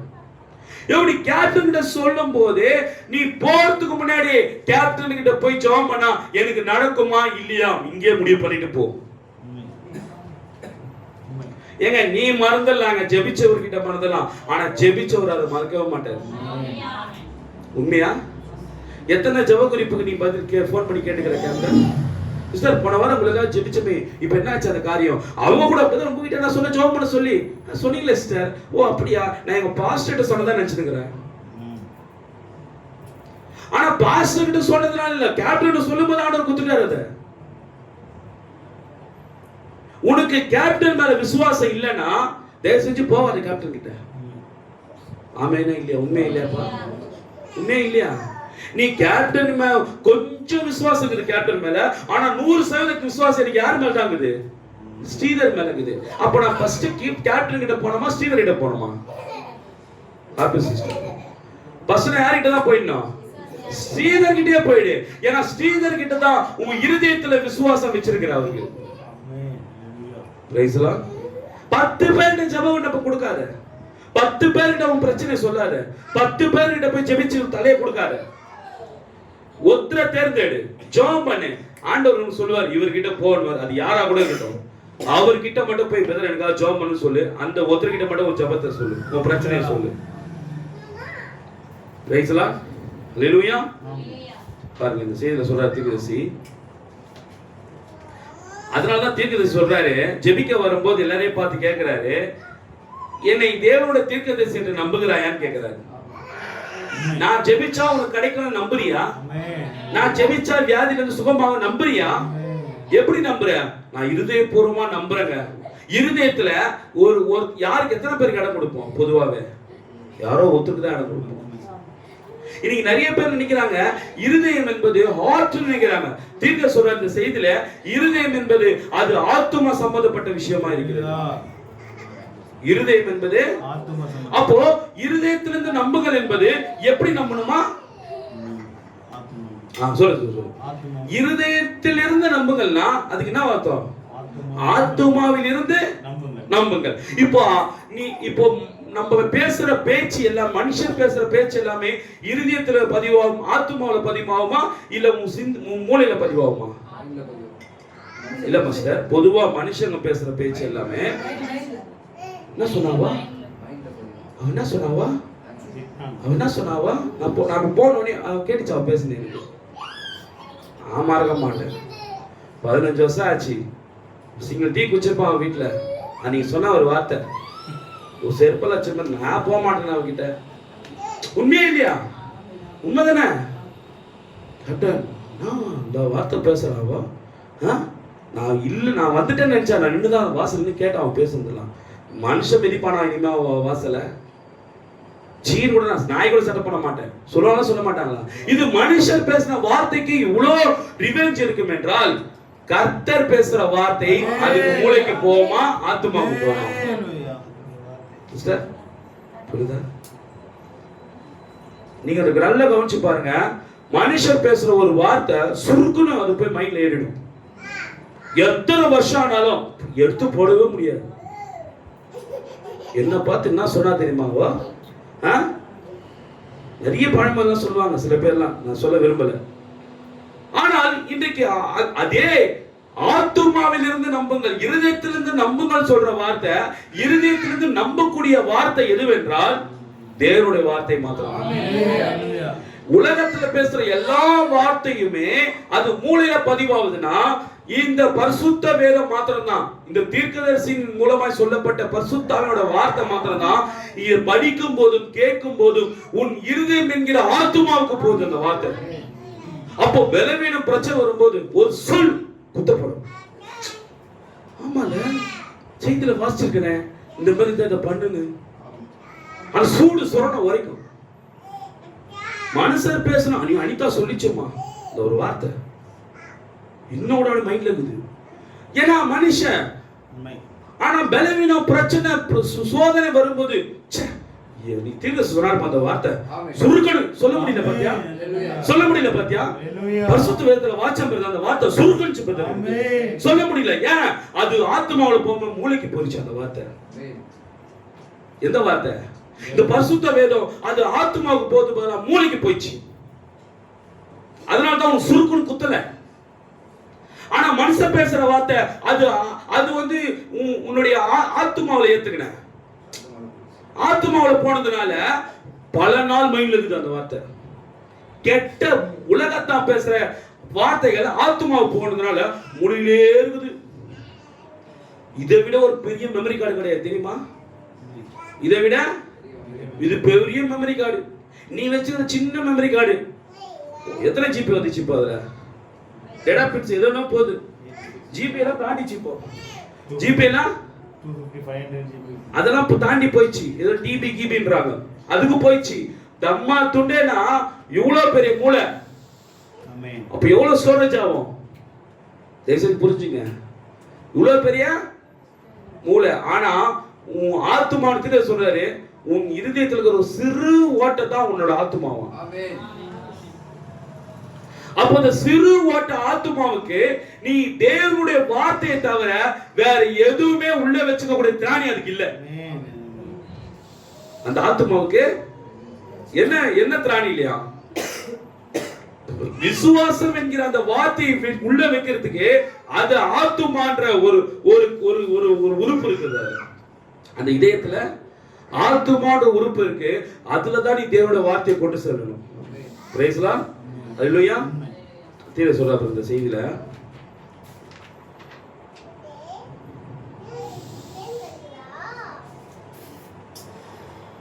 மார்க் 11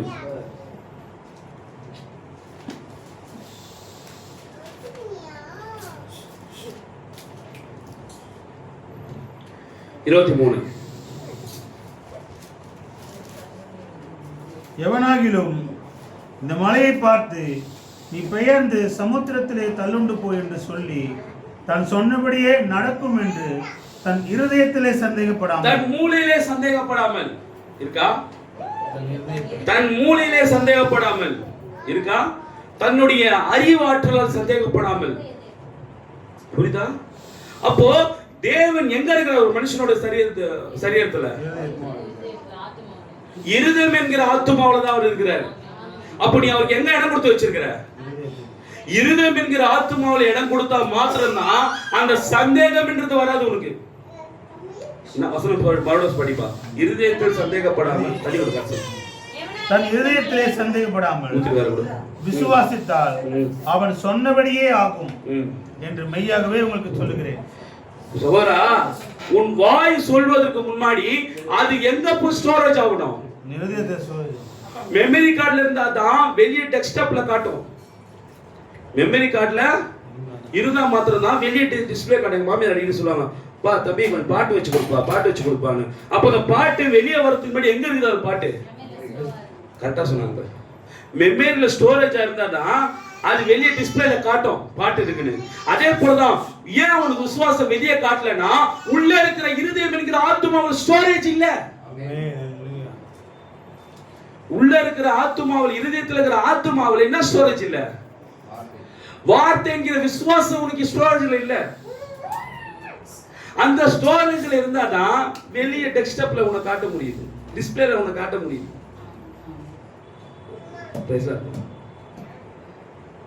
அது சிறுபிள்ளை வில்லியம் ஜோஷுவா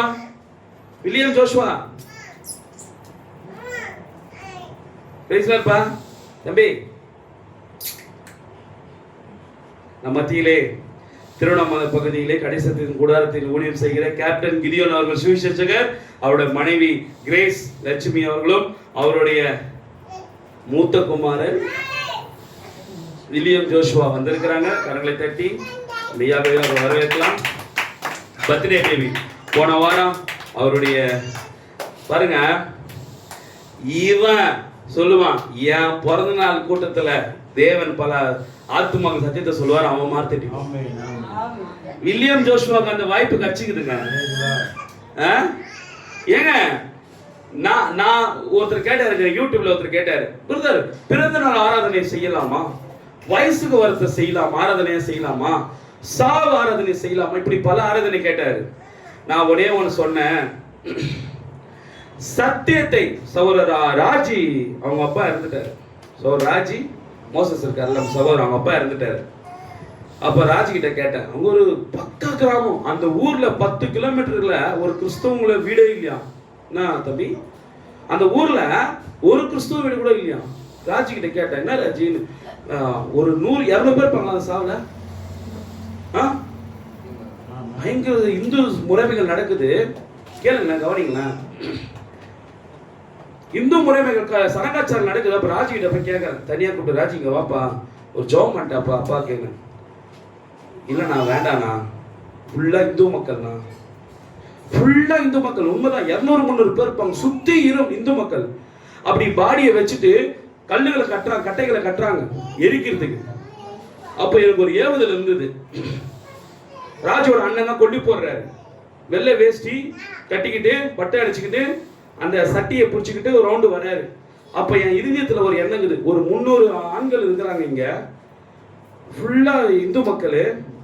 ஒருவேளை இங்க பேசுறதுக்கு நம்மளுக்கு ஒரு காஸ்பல் சொல்றதுக்கு ஒரு நேரம் கிடைச்சதுன்னா, ஒரு வாய்ப்பு கிடைச்சதுன்னா, அவங்க கிட்ட நம்ம கேட்டா அவங்க ஒரு வார்த்தை சொல்லுவாங்க, சரி தம்பி நீ பேசுறத கேக்குற, நீ கொல்லி போடுவியா அப்படின்னு கேட்டாங்கன்னா என்ன சொல்லலாம்? என்ன சொல்லலாம் சொல்லுங்க? 200 பேர் இருக்கிறாங்க சிஸ்டர், 200 பேர் இருக்கிறாங்க ஜென்ஸுங்க. டெத்துல இந்து முறைமைப்படி சடங்கு நடக்குது. ஒருத்தர் கொல்லி போறதுக்கு வேஷ்டி கட்டினு பட்டை வச்சுருக்கிறாரு, மீசெல்லாம் வச்சுருக்கிறாரு, சட்டி வச்சுருக்கிறாரு. எனக்கு ஒரு வாஞ்சி இருக்குது, நான் கேப்டன் கேளுங்க, காஸ்பிள் பண்ணிட்டுங்களா, நான் பேசுட்டுங்களா, ஒரு 1 hour பிரசங்கம் பண்ணிட்டான்னு எனக்கு உள்ள ஒரு வாஞ்சி இருக்குது. அவன் திருப்பி என்ன, அங்க இருக்கிற இந்துக்கள் யாராவது நீ பேசு நாங்க கேட்கிறோம், ஆனா நீ பேசி முடிச்சதுக்கு அப்புறம் நீ கொல்லி போடுவியா அதே போல அப்படின்னு கேட்டா நீ நானும் தான் என்ன சொல்லியிருப்போம்? கொல்லிப்போடு பண்ண போதே சொல்லுங்க டக்குன்னு. நான் தண்ணி ஏன் குடிச்சேன். தான் சொல்லிருக்கோங்க. என்னுடைய வார்த்தையை கேட்டா நீங்க இது பண்ணி சொல்லுங்க. நான் போட மாட்டேன்னு சொல்றேன். ஆ? போட மாட்டேன் கொல்லி போட அப்புறமா ஏத்துக்க மாட்டாங்க சொல்றேன். அதெல்லாம் நான் கொல்லியா போட மாட்டேன். நீங்க யாரா சொல்லுங்க. அவங்க போறேன்னு சொல்லுவாங்க. ஓகே, வேற அவ்வளவுதான். எனக்கு என்னமா சொல்லியிருப்பேன்? பா பா பா பா பா மூஞ்சாதியம் பாரு. என்ன மாரி விளக்கு விசுவாசம் பாரு. நான் நினைக்கிறத சொல்லிட்டாங்க பாரு. ஒரே ஒரு வாய்ப்பு தரேன். 1 மணி நேரம் பிரசங்கம் கொடுங்க. முடிச்சதுக்கு அப்புறம் 61 நிமிஷம் நான் கொல்லி போடுறேன்னு என்ன சொல்லியிருப்பேன்? 61 நிமிஷம் நான் கொல்லி போட இந்த டீலுக்கு ஓகேவான்னு சொல்லியிருப்பேன். ஓகே, அதான் சொன்னாங்க பாரு. 1 hour பிரசங்கம் பண்ணி முடிச்சதுக்கு அப்புறம் எத்தனை பேர் ஒப்பு கொடுத்து சொன்னா 300 பேருமே ஒப்பு கொடுத்துருப்பாங்க. இயேசுதான் மெய்யான தேவன். அப்ப நான் சொல்லுவேன், கொடுங்க நான் கொல்லி போறேன்னு. இல்ல பாஸ்டர், அது சாதாரண பணம் தான், உங்க பிரசங்கமே போதும், நீங்க வீட்டுக்கு போங்க பாஸ்டர் சொல்லியிருப்பாங்க. என் விசுவாசம் இது பத்தியா லட்சுமி சொன்னதான். காஸ்பல் பண்றதுக்காக நீ என்ன வேணாலும் பண்ணு. அதுக்கு முன்னாடி ஒரு 1/2 மணி நேரம் டைம் கொடுத்து சொல்லு. 1/2 மணி நேரம் எனக்கு ஒரு டைம் கொடுங்க. ஒரு 1/2 மணி நேரம் டைம் கொடுங்க. நான் ஒரு பிரசங்கம் ஒண்ணு பண்ணிடுறேன், ஒரு ஜெபம் ஒண்ணு பண்றேன். அதுக்கப்புறம் நீங்க என்ன வேணா பண்ணுங்க. 1/2 மணி நேரம் போதையா? 15 நிமிஷம் பேதுரு அடிக்கிறதுக்கு காத்திருந்தாங்க. எத்தனை நிமிஷம்? பேதுரு சொன்னாரு, ஒரு 15 மினிட்ஸ் எனக்கு கொடுங்களேன். ஒரு 15 மினிட்ஸ் கொடுங்க. யோ, மேல் வீட்டறையில போயிட்டீங்கன்னா கிறிஸ்தவங்களை எல்லாரையும் கிறிஸ்தவங்களை கொண்டு வர, கீழே இறங்கி வா, உன்னை அடிச்சு சாவடிக்கு போறோம் அப்படிங்களா? ஒரு 15 நிமிஷம் டைம் கொடுப்பீங்களா? என்ன பண்றா பேதுரு? ஒரு 15 நிமிஷம் டைம் கொடுப்பீங்களா? 15 நிமிஷமா? சரி பேசு. பெந்தகோஸ்தே நாள்ல 15 நிமிஷம் பிரசங்கம் பண்ணாராம். பிரசங்கம் பண்ணி முடிச்சதுக்கு அப்புறம் அந்த 3000 பேரு அடிக்க வந்தவங்க, பேதுரு அடிக்க வந்தவங்க சொல்றாங்களாம். என்ன சொல்றாங்க? 2ஆம் அதிகாரம், அப்போஸ்தலர் 2ஆம் அதிகாரம்.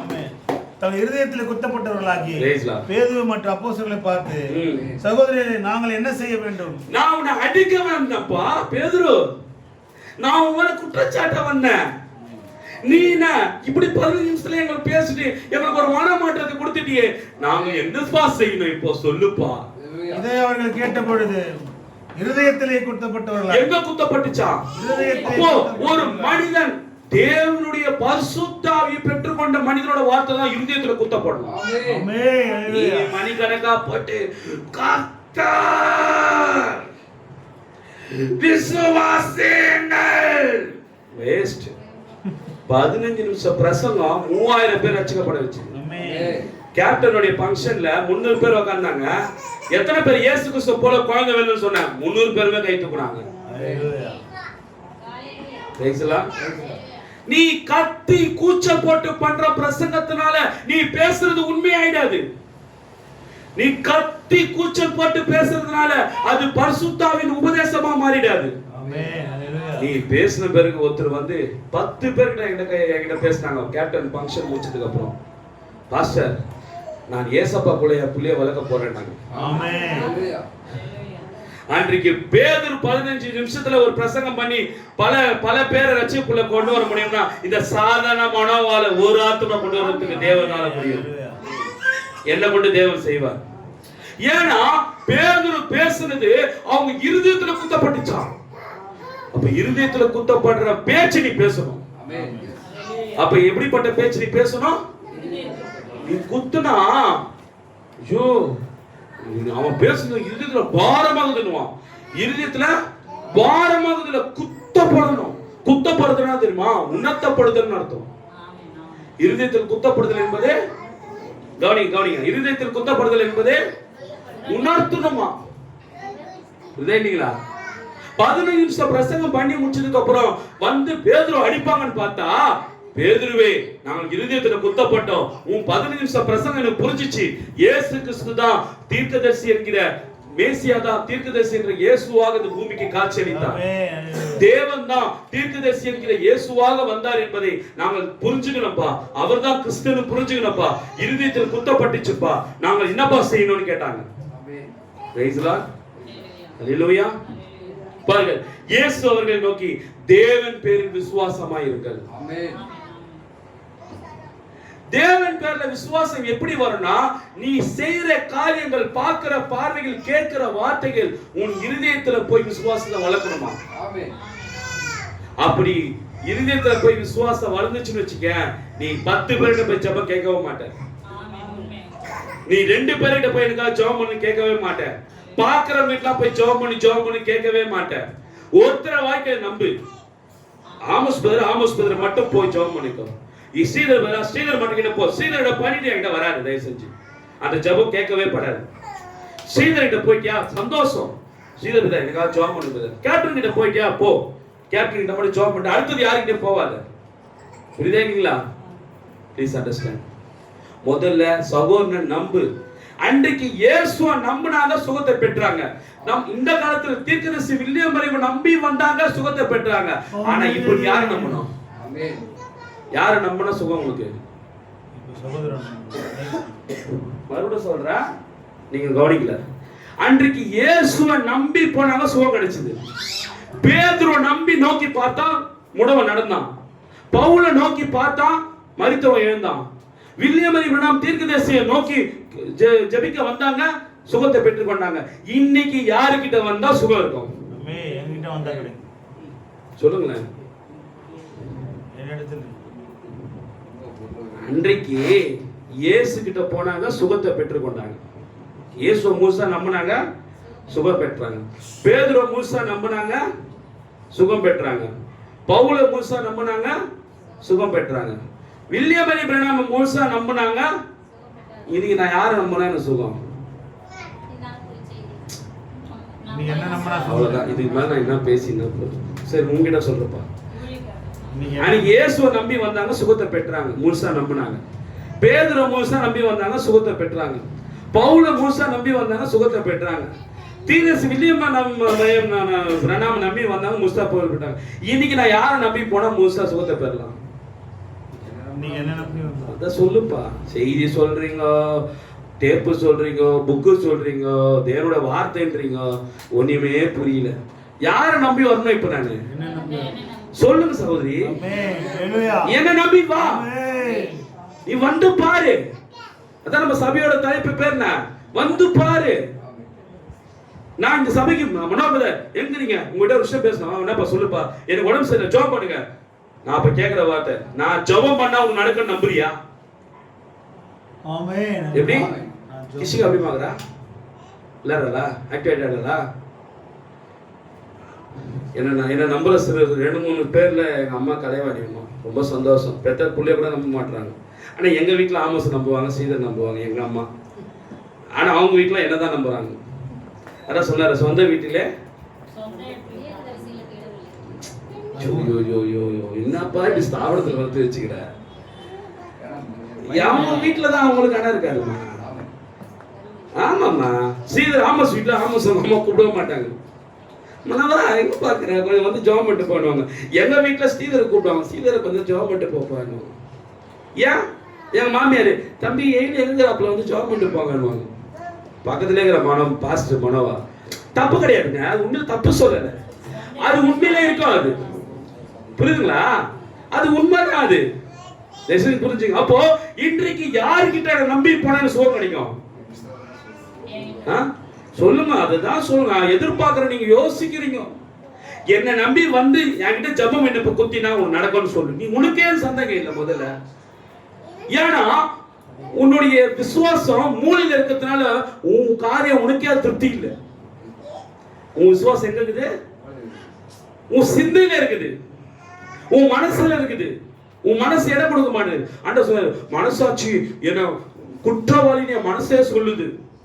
ஆனா உன் இருதயத்துல நீ சுத்தம். அதான் சொன்னாரு மத்தேயு 5ஆம் அதிகாரம் 8வது வசனம்.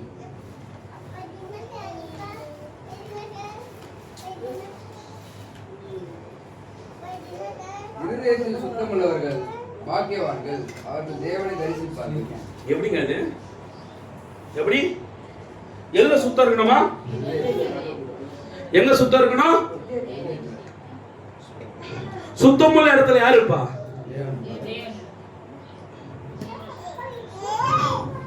அசுத்தமான சிந்திக்கிற இடம் எது? உடம்புல. கரெக்டா சொன்னாங்க. நம்ம உடம்புல அசுத்தமா சிந்திக்கிற எந்த உறுப்பு அதிகமா சிந்திக்கலாம் சொல்லு தலைவரைமா? அம்மா சொல்றாங்க மூளைதான். ஆனால் வேதம் சொல்லுது சுத்தமான ஒரு உடம்புல ஒரு இடம் இருக்குன்னா அது எது? வசனத்தை சொல்லு. உன் சரீரத்திலேயே சுத்தமான ஒரு இடம் இருக்குது. அது எந்த இடம்?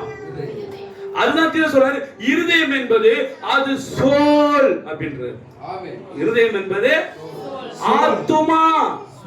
இப்போ அந்த இருதயன்றதுல அதை போட்டு படி, ஆத்துமா போட்டு படி. ஆத்துமாவில் சுத்தமுள்ளவர்கள் பாக்கியவான்கள், அவர் தேவனை தரிசிப்பார்கள். புரியுதா? அப்போ உன் ஆத்துமாவை சுத்தப்படுத்தக்கூடிய செய்தி எது? இத படிச்சாதான் உன் ஆத்துமா சுத்தமாகும். இத கேட்டாதான் உன் ஆத்துமா சுத்தமாகும். நீ ஊர்ல இருக்கிற கதைகளா கேட்டா உன் மைண்ட் குப்பையாகும். அசுத்தமானது கேட்டா அசுத்தமானதாகும். சுத்தமானதை கேட்டா அதுதான் சொல்றாரு, this is the beautiful message. அன்றைக்கு பழுதற்ற ஆட்டுக்குட்டி, ஒரிஜினல் ஆட்டுக்குட்டி இயேசு மனிதனாக இருந்த பழுதில்லாத ஒரு மனிதனாக இயேசு இருந்தார். இன்றைக்கு வார்த்தை பழுதில்லாத இருக்குது, சுத்தமானது, பியூர். இது 100% பியூரானது. இது இந்த செய்தி 100% பியூர். அப்போ குறையே கலப்பிடமே இல்லாத செய்தி நீ படிக்கும் போது அது கலப்பிடத்தை கெட்டதை ஏத்துக்கிற மைண்டுக்கு போகுமா, சுத்தமா இருக்க இதயத்துக்கு போகுமா? தயவுசெய்து கேளுங்க, ப்ளீஸ் ப்ளீஸ் கேளுங்க. இது ஒரு கதை புக்குங்க. இது ஒரு கதை புக்கு. இந்த பொம்படம் போடுது. இது ஒரு கதை புக்கு. இந்த கதை புக்ல அசுத்தம் இருக்குது, கொஞ்சம் நன்மை இருக்குது, கொஞ்சம் தீமையா இருக்குது. தயவுசெய்து கேளுங்க, நன்மையா இருக்குது, தீமையா இருக்குது. ஆனா இத நான் சிந்தையில புசிக்கும் போது என் சிந்தை நன்மை அதிகமா ஏத்துக்குமா, தீமை அதிகமா ஏத்துக்குமா? 100% ஏத்துக்க. நன்மை ஏத்துக்கவே ஏத்துக்காது. இது நன்மை இருக்குது. இன்னும் உங்களுக்கு புரியுற மாதிரி சொல்றேன். இதுல ஒன்லி ஃபார் குட்டா, ஒன்லி ஃபார் பேடா? சொல்லுங்க, ஒன்லி ஃபார் குட்டா, ஒன்லி ஃபார் பேடா? ரெண்டுமே இருக்கா? இதுல மெசேஜ் ஹப்னு ஒன்னு இருக்குது, நன்மையா தீமையா? ஃபேஸ்புக்னு ஒன்னு இருக்குது, நன்மையா தீமையா? இப்போ இது ரெண்டுமே எங்க இருக்குது? ஒண்ணுல தானே இருக்குது. இது கதை புக்கு, இதுல நன்மையா தீமையா? ரெண்டுமே இருக்குது. இது நன்மையா தீமையா? இப்ப இது ரெண்டுத்துல எதை நீ புசிக்க போற? இது இப்ப இந்த நன்மை தீமை பச்சா இருதயத்துக்கு போகுமா, இல்ல நன்மை தீமை பச்சா புத்திக்கு போகுமா? இப்ப இது பச்சா எங்க போவோம்? புத்திக்கு போகுமா, இருதயத்துக்கு போகுமா? ஏவாள் இது ரெண்டுத்துல எது புசிச்சா? ஏவாள் எதை புசிச்சா? இதை புசிச்சா, இதை புசிச்சாளா? நன்மை தீமை புசிச்சா. அப்ப ஏவாளுக்கு நன்மை செஞ்சாலா? இதுல நன்மை தீமை இருக்குது, ஆனா இதுல எதை புசிச்சா? இத புசிச்சா. ஆனா அவ எதுக்கு நடந்தது? ஃபர்ஸ்ட் அவருக்கு எதுக்கு கிரியை செஞ்சது? ஏவாளுக்கு நன்மை தான் கிரியை செஞ்சது. ஃபர்ஸ்ட் கிரியை செஞ்சதுல அது கீழே வெச்சிட்டீங்களா? ஃபர்ஸ்ட் கிரியை செஞ்சது தீமை. இந்த புக்கை தான் நீங்க சொல்லிருக்கீங்க. அதெல்லாம் சொன்னேன் நான். நீங்க அத சொல்லி நன்மை தீமை இது. இது நன்மை ஜீவ விருட்சம். நல்லா புரிஞ்சுக்கிறே செஞ்சு. ஏவாள் கிட்ட இது ரெண்டு இருந்தது. இது இப்போ ஏவாள் எதை புசிச்சா? ஃபர்ஸ்ட் நன்மை தீமை. நன்மை தீமை புசிச்சா. இத புசிச்சா. இப்போ இத புசிச்சோனே அவளுக்கு நன்மை கிடைச்சதா, ஃபர்ஸ்ட் தீமை கிடைச்சதா? தீமை தான் கிடைச்சது. புரியுதா இல்லையா? இப்போ இந்த ஜீவ விருட்சத்தை புசிச்சா வச்சிருக்கோம் அவளுக்கு நன்மை கிடைச்சது. இப்போ இது ரெண்டுமே எங்க தான் இருக்குது? பக்கத்திலே ரெண்டு, வலது கையில இது இருக்குது, ஏவாளுடைய இடது கையில இது இருக்குது. புரியுதா இல்லையா? இது மெசேஜ் அப், இது ஃபேஸ்புக், யூடியூப், இன்ஸ்டாகிராம். புரியுதா இல்லையா? இப்போ இதுல எவ்வளவு தேடினாலும் இன்ஸ்டாகிராம்ல தேவனை தேட முடியாது. இன்ஸ்டாகிராம்ல பர்ஃபெக்ட், ஃபேஸ்புக்ல பர்ஃபெக்ட் தேவனை தேட முடியாது. இதுல நீ கொஞ்சம் கூட பிசாசு தேட முடியாது, கெட்டதை தேட முடியாது சொல்ல வர. இதுல கெட்டதை கண்டுபிடிச்சு சரி செய்ய முடியுமே தவிர இத படிச்சு ஒருத்த கெட்டவனா ஆகவே முடியாது. இத படிச்சு இவனால மைண்டுக்கு இதை எடுத்துட்டே போக முடியாது. ஏன்னா உத்தமமா இதை படிச்சா எங்கதான் போவோம்? இது இதயத்துக்குள்ளதான் போகும். இந்த பரிசுத்த வேதத்தை வாசிச்சே இந்த அளவுக்கு ஸ்தாபன விசுவாசமா இருக்குதுன்னா இந்த பரிபூர்ண விசுவாசிச்சு படிச்சா இருதயத்துல சுத்தம் உள்ளவர்கள் பாக்கியவான்கள். இத படிச்சாதான் இருதயத்துல சுத்தமாகும். இருதயத்துல சுத்தமான யாரை பாப்பியா? தேவனை. அல்லேலூயா. என்ன பண்ணுவாங்க? தேவனை தரிசிப்பார்கள். தரிசிப்பது என்ன தெரியுமா? காட்சியில் பார்ப்பதுன்னு அர்த்தம். இந்த பரிசுத்த வேதத்தை வாசிச்சுனா நீ இருந்ததுல சுத்தமாவ. ஆனா என்ன நடக்காது? தேவனை பார்க்க முடியாது. இன்னைக்கு இருதயத்துல ஆத்மாவுக்கு பார்க்கக்கூடிய சுத்தம் செய்யக்கூடிய செய்தி இது மாத்திரம்தான். இந்த செய்தி இருதயத்துல விசுவாசிக்கும் போது இந்த செய்தி தேவனை காண்பிக்கும். தேவனை தரிசிப்பாய். இது இந்த தேவனை யாராவது தரிசிக்கிறாங்களா இப்போ? இந்த தேவனை யாராவது தரிசிக்கிறாங்களா இப்போ? தரிசிக்கிறாங்களா? யார் தரிசிக்கிறா? இந்த தேவன் நினைச்சு தரிசிக்கிற கூட்டம் நாம மாத்திரம் தாங்க. இது ஒரு சாதாரண ஒரு அடையாளமா தரிசிக்கிற கூட்டம் நாம கிடையாது. இது பரிபூர்ண தேவன் நம்புற கூட்டம் நம்ம. இது தேவன் இருதயத்திலிருந்து விசுவாசிக்கிறோம். இது தடா தேவன். அக்னி ஸ்தம்பம்னா தேவன் இருதயத்திலிருந்து விசுவாசிக்கிறோம். நம்ம இருதயத்துல சுத்தமா இருக்குது. நம்ம தேவனை தரிசிச்சிட்டோம். நான் தேவனை பார்த்துட்டேன். 2 கண்ணு, மூக்கு, வாய், தாடி, தலை, விக்கு. நான் தேவனை பார்த்துட்டேன்னு நாம மாத்திரம் தான் சொல்றோம். எந்த என்டைபிள் சொல்லல. ஏன்னா இருதயத்தில் இதை படிச்சு தன் இருதயத்துல சுத்தம் உள்ளவனா மாட்டோம். இருதயத்திலிருந்து விசுவாசிங்கள். இந்த அக்னி ஸ்தம்பத்தை இருதயத்திலிருந்து விசுவாசிங்கள், அது தேவன் என்று. இந்த மேல ஸ்தம்பத்தை இருதயத்திலிருந்து விசுவாசிங்கள், அது தேவன் என்று. தீர்க்கதரிசி மூலமாய் பேசின வார்த்தைகள் இருதயத்திலிருந்து விசுவாசிங்கள், அது தேவன் என்று. அல்லேலூயா. எந்த ஒரு செய்தி தயவு செஞ்சு நீ படிக்காம கேட்காம உன் இருதயத்துல விசுவாசம் வரவே வராது. புரியுதுங்களா? அல்லேலூயா. இப்ப சொல்லுங்க, எத்தனை பேரு இருதயத்திலிருந்து விசுவாசிக்க போறீங்க? கரங்களை தூக்கி சொல்லுங்க. லாஸ்ட் ஒரு கோட்ஸ் மாதிரி படிச்சு முடிச்சேன். இப்போது நீங்கள் கவனித்தால் ஒரு மனிதன் அவனது கிரியைகளினால் அவனது குணம் அறியப்படுகிறது. அவனுடைய கிரியினாலே அவனுடைய குணம் அறியப்படுகிறது. தேவன் தமது கிரியைகளினால் தமது குணத்தை எப்படி காட்டுகிறார் என்று நாம் நினைத்து பார்த்தால் அவர் தமது சொந்த குணத்தை கொண்டிருக்கிறார். அவர் தமது கிரியைகளை உருவாக்கினார். அவருடைய கிரியைகளை நீங்கள் பார்த்தால் எவை எவ்வளவு பெரியவை.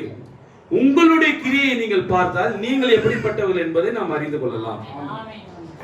தேவன் உனக்குள்ள இருந்தார்னா நீ ஜெபிச்சாங்க நடக்கும். ஏன் அதுதான் சொன்னாரு, என்னை விசுவாசிக்கிறவள் நான் செய்கிற கிரிகளும் தான் செய்வான் என்பது. கிரி என்பது தேவனே அவனுக்குள்ளாக வருவதுதான். அதுதான் செகண்ட் கம்மிங். இரண்டாம் வருகை என்பது நான் அவனுக்குள்ளாக வந்து கிரியை செய்வதுதான். ஆமோஸாலியோ கேப்டனாலோ ஸ்ரீதராலோ கிரியை செய்ய முடியாது. யாரையும் குணப்படுத்த முடியாது. ஏனால் குணப்படுத்துகிற வல்லமை யார்கிட்ட தான் இருக்குது? தேவன் கிட்ட தான் இருக்குது. அதான் சொன்னாரு, என்னை விசுவாசிக்கிறவன். விசுவாசிக்கிறவன் என்பது இங்கே அவர் எனக்குள்ளாக இருக்கிறார்.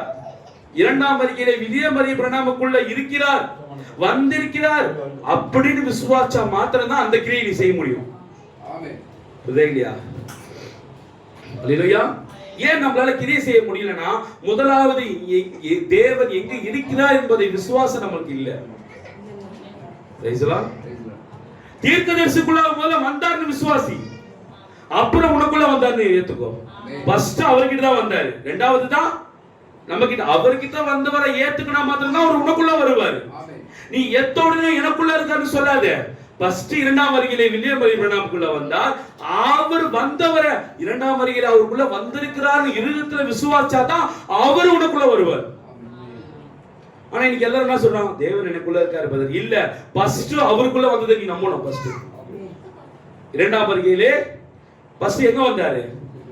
தீர்க்கதரிசிக்குள்ள வந்தாரு. அதை நம்பினாதான் இங்க நம்பணும். ஏன்னா அப்போஸ்தலர்கள் ஃபர்ஸ்ட் எதை நம்பினாங்க? கரெக்டா சொன்னார். காப்பேஸ் ரொம்ப கோடி கும்புறா சாமி மாத்திக்கிட்டு சொன்னீங்கன்னா செம்ம கடுப்பா இருப்பேன். ஃபர்ஸ்ட் அப்போஸ்தலர்கள் முதல் வரியிலே இயேசு வந்த இயேசுக்குள்ள வந்தாரு நம்பினாங்க. இரண்டாவது அவங்களுக்குள்ள இருக்க நம்பினாங்க. ஆமென். அப்போ இரண்டாம் வரியிலே இன்னைக்கு உனக்குள்ள வந்திருக்கிற நம்புறதுக்கு முன்னாடி நீ எதை நம்பணும்?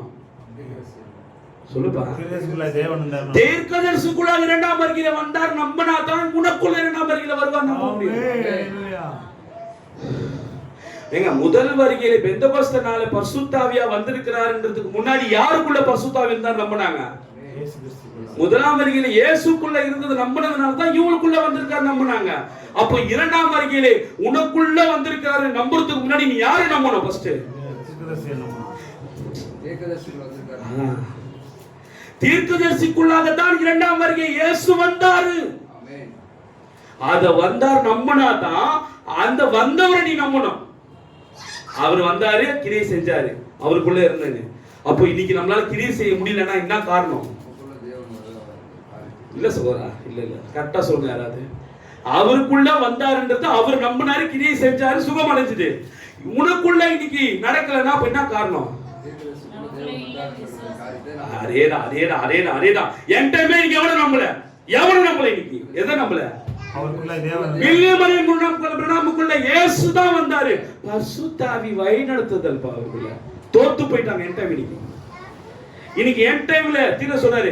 என் டைம் இன்னைக்கு ஏன் இன்னைக்கு சபைகளை எழுப்புதல் இல்லைன்னா வந்தவருக்குள்ள வில்லியமரி பிரணாமுக்குள்ள வந்தது யாருன்னே உடனே தெரியல உனக்கு. அதனாலதான் உன் சபையில இன்னைக்கு வல்லமை இல்லை. இன்னைக்கு சபையில எழுப்புதல் இல்ல, தனி நபருக்குள்ள எழுப்புதல் இல்ல. காரணம் தெரியுமா? அங்க வந்தவர் ஒத்துக்குனாதான் உனக்குள்ள வருவார். ரெண்டாவது இயேசுக்குள்ள இருந்தது தேவன் எப்படி பரிபூர்ணமா நம்புறியோ அப்பதான் நீ அந்த பேச்சு கேட்டு பெந்தகோஸ்தே அனுபவத்தை பெற முடியும். வில்லியமரி பிரணாமுக்குள்ள எப்படி இரண்டாம் வருகையில மனுஷகுமார் வந்தாருன்னு பிலீவ் பண்றியோ அப்பதான் உனக்குள்ள அதே பெந்தகோஸ்தே நாள்ல பொழியப்பட்ட பரிசுத்த ஆவியை நீ பெற்றுக்கொள்ள முடியும். உனக்குள்ள கிரியை செய்யலனா ஃபர்ஸ்ட் அதை நீ விசுவாசிக்கல. எதை? தீர்க்கதரிசிக்குள்ளதான் இரண்டாம் வருகையிலே அவர் மனுஷகுமாரனா இறங்கி அற்புதங்களை அடையாளம் செய்து காண்பித்து இவருக்குள்ள நான் இருக்கிறேன் என்பதை நிரூபித்து காமிச்சார். அப்போ உனக்குள்ள கிரியை இல்லைன்னா என்ன அர்த்தம்னா ஃபர்ஸ்ட் அவருக்குள்ள வந்தது இரண்டாம் வருகையை நீ பிலீவ் பண்ணல, அதனால இரண்டாம் வருகை உனக்குள்ள உணவர் வரல. புரியுதா இல்லையா? நான் அப்படியே என்ன செய்ய வேண்டும்? அல்லாமல் பவுல் அவர்கள் மேல் கைகளை வைத்த போது பரிசுத்த ஆவி இறங்கினார். தீர்க்கதரிசிக்குள்ளாக என்ன நடந்ததுன்றதை கண்டுபிடிக்கிறவன் மாத்திரம்தான் இன்னைக்கு அவனுக்கு மாத்திரம்தான் தெய்வீக சுகமளித்தல் நடக்கும். தீர்க்கதரிசிக்குள்ள என்ன நடந்தது கண்டுபிடிக்கிறவன் மாத்திரம்தான் அவன் ஜெபிச்சா கேன்சர் போகும். தீர்க்கதரிசிக்குள்ளாக யாரு இருந்தாரு யாரு வந்தாருன்னு தெரிஞ்சா மாத்திரம்தான் உயிர்த்தெழுதல் நடக்கும். தீர்க்கதரிசிக்குள்ள என்ன நடந்ததுன்னு தெரிஞ்சாதான் அந்த தேவ தூதரை நம்ம பார்க்க முடியும், தேவனை பார்க்க முடியும். நீ தீர்க்கதரிசியை ஃபர்ஸ்ட் அவருக்குள்ள என்ன நடந்ததுன்னு கண்டுபிடி. அது கண்டுபிடிக்கிற இருதயத்துல தான் நீ கண்டுபிடிக்க முடியும். உன் சிந்தையில மூளையில கண்டுபிடிச்சானுங்க பிரணாம் தீர்க்கதரிசியோட நிக்கிறானுங்க. நம்மலாம் இருதயத்துல கண்டுபிடிக்கிறதுனால தான் அவருக்குள்ள யார் இருந்தார் நம்ம சொல்றோம். Praise Lord. உண்மையாகவே செய்தியை படிங்க அன்பான சகோதர சகோதரிகளே. செய்தியை படிச்சீங்கன்னா உண்மையாவே உங்களுக்கு இருதயத்துல குத்தப்படும்.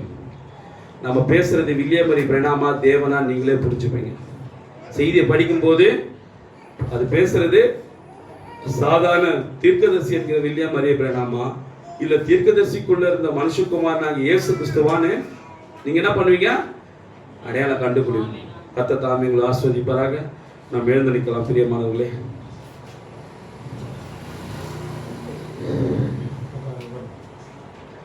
நம்ம எழுந்து நிற்கலாம். ஒரு பாடலை பாடும்போது தேவனுக்கு எந்த காணிக்க செலுத்தலாம்.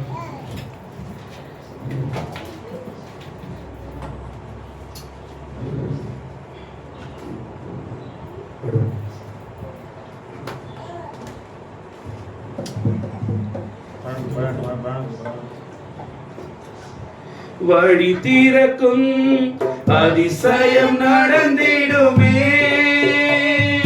செங்கடலும் பிளந்தே வழிவிடுமே. வழி தீரக்கும் அதிசயம் நடந்திடுமே, செங்கடலும் பிளந்தே வழிவிடுமே. தடைகள் எல்லாம் தகர்த்தே போகுமே, இடைச்சல்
கொண்டிருக்கிற இந்த வேலையிலே உண்மையாகவே அப்பா நாங்கள் இருதயத்திலிருந்து விசுவாசிக்கிறோம்.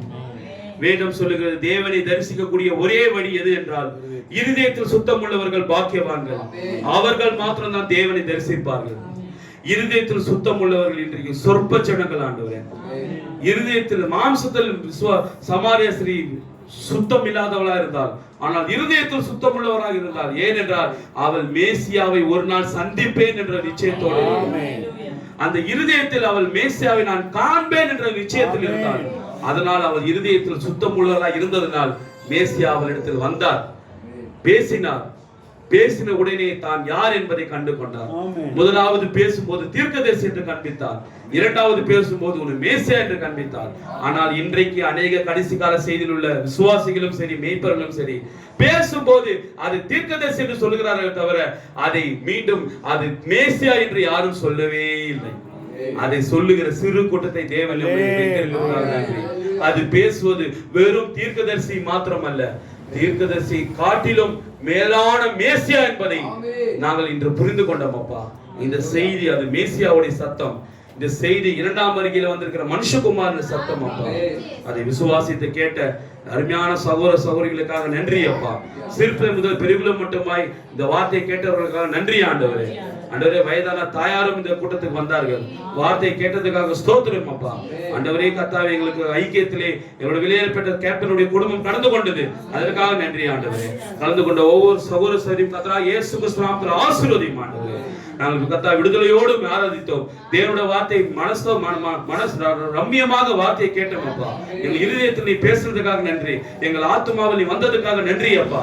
முதலாவது எங்களை நாங்கள் சரிப்படுத்திக் கொள்ள உதவி செய்யும், நாங்கள் விசுவாசத்தோடு இருக்க உதவி செய்யும், நாங்கள் விசுவாசித்த தேவன் யார் என்பதை நாங்கள் அறிந்து கொள்ள எங்களுக்கு உதவி செஞ்சதுக்காக நன்றி ஆண்டவரே. எங்களை தரமட்டமாய் தாழ்த்துகிறோம் ஆண்டவரே. எங்களை கர்த்தா உணர்வுள்ள மாற்றினதுக்காக நன்றி அப்பா. இந்த ஆராதனை முழுவதும் நீ அசைபாடுறதுக்காக நன்றி. சாயங்காலம் நடக்க போற கூட்டத்துக்காக ஸ்தோத்திரிக்கிறோம். பேசுகிற சகோதரனுக்காக நன்றி ஆண்டவரே. ஆண்டவரே, சிறுபெரும் முதல் பெருகுலம் மட்டமாய் கொடுத்த சாட்சிகளுக்காக நன்றி ஆண்டவரே. ஆண்டவரே கர்த்தாவே, பாடல் பண்ண சகோதர சகோதரிகளை ஆசீர்வதியும். ஆண்டவரே, காணிக்க கொடுத்த ஒவ்வொரு சகோதர சகோதரிகளையும் ஆசீர்வதியும் அப்பா. ஆண்டவரே, முத்தம் உள்ள அந்த சகோதர குடும்பங்களை ஆசீர்வதியும். குடும்பத்தில் ஒவ்வொரு ரட்சிக்கப்படட்டும், வியாதிஸ்தர்கள் சுகமாய் போகட்டும் அப்பா. இதில் உள்ள நுழைந்தவர்கள் விசுவாசத்தோடு கடந்து போகட்டும், பரிசுத்தாவை பெற்று கடந்து போகட்டும். ஆசீர்வதிங்க, பாதுகாத்துக்கொள்ள. எல்லாம் துதி கன மகிமை யாவையும் ஒருவருக்கு செலுத்துகிறோம். கர்த்தராகிய இயேசு கிறிஸ்து வல்லமையுள்ள நாமத்தில் ஒவ்வொருவரையும் ஒப்புக் கொடுத்து ஜெபிக்கிறேன். ஆமென், ஆமென், ஆமென். God bless you brother, God bless you sister. கர்த்தர் தாமே ஒவ்வொருவரையும் ஆசீர்வதிப்பாராக. Praise the Lord.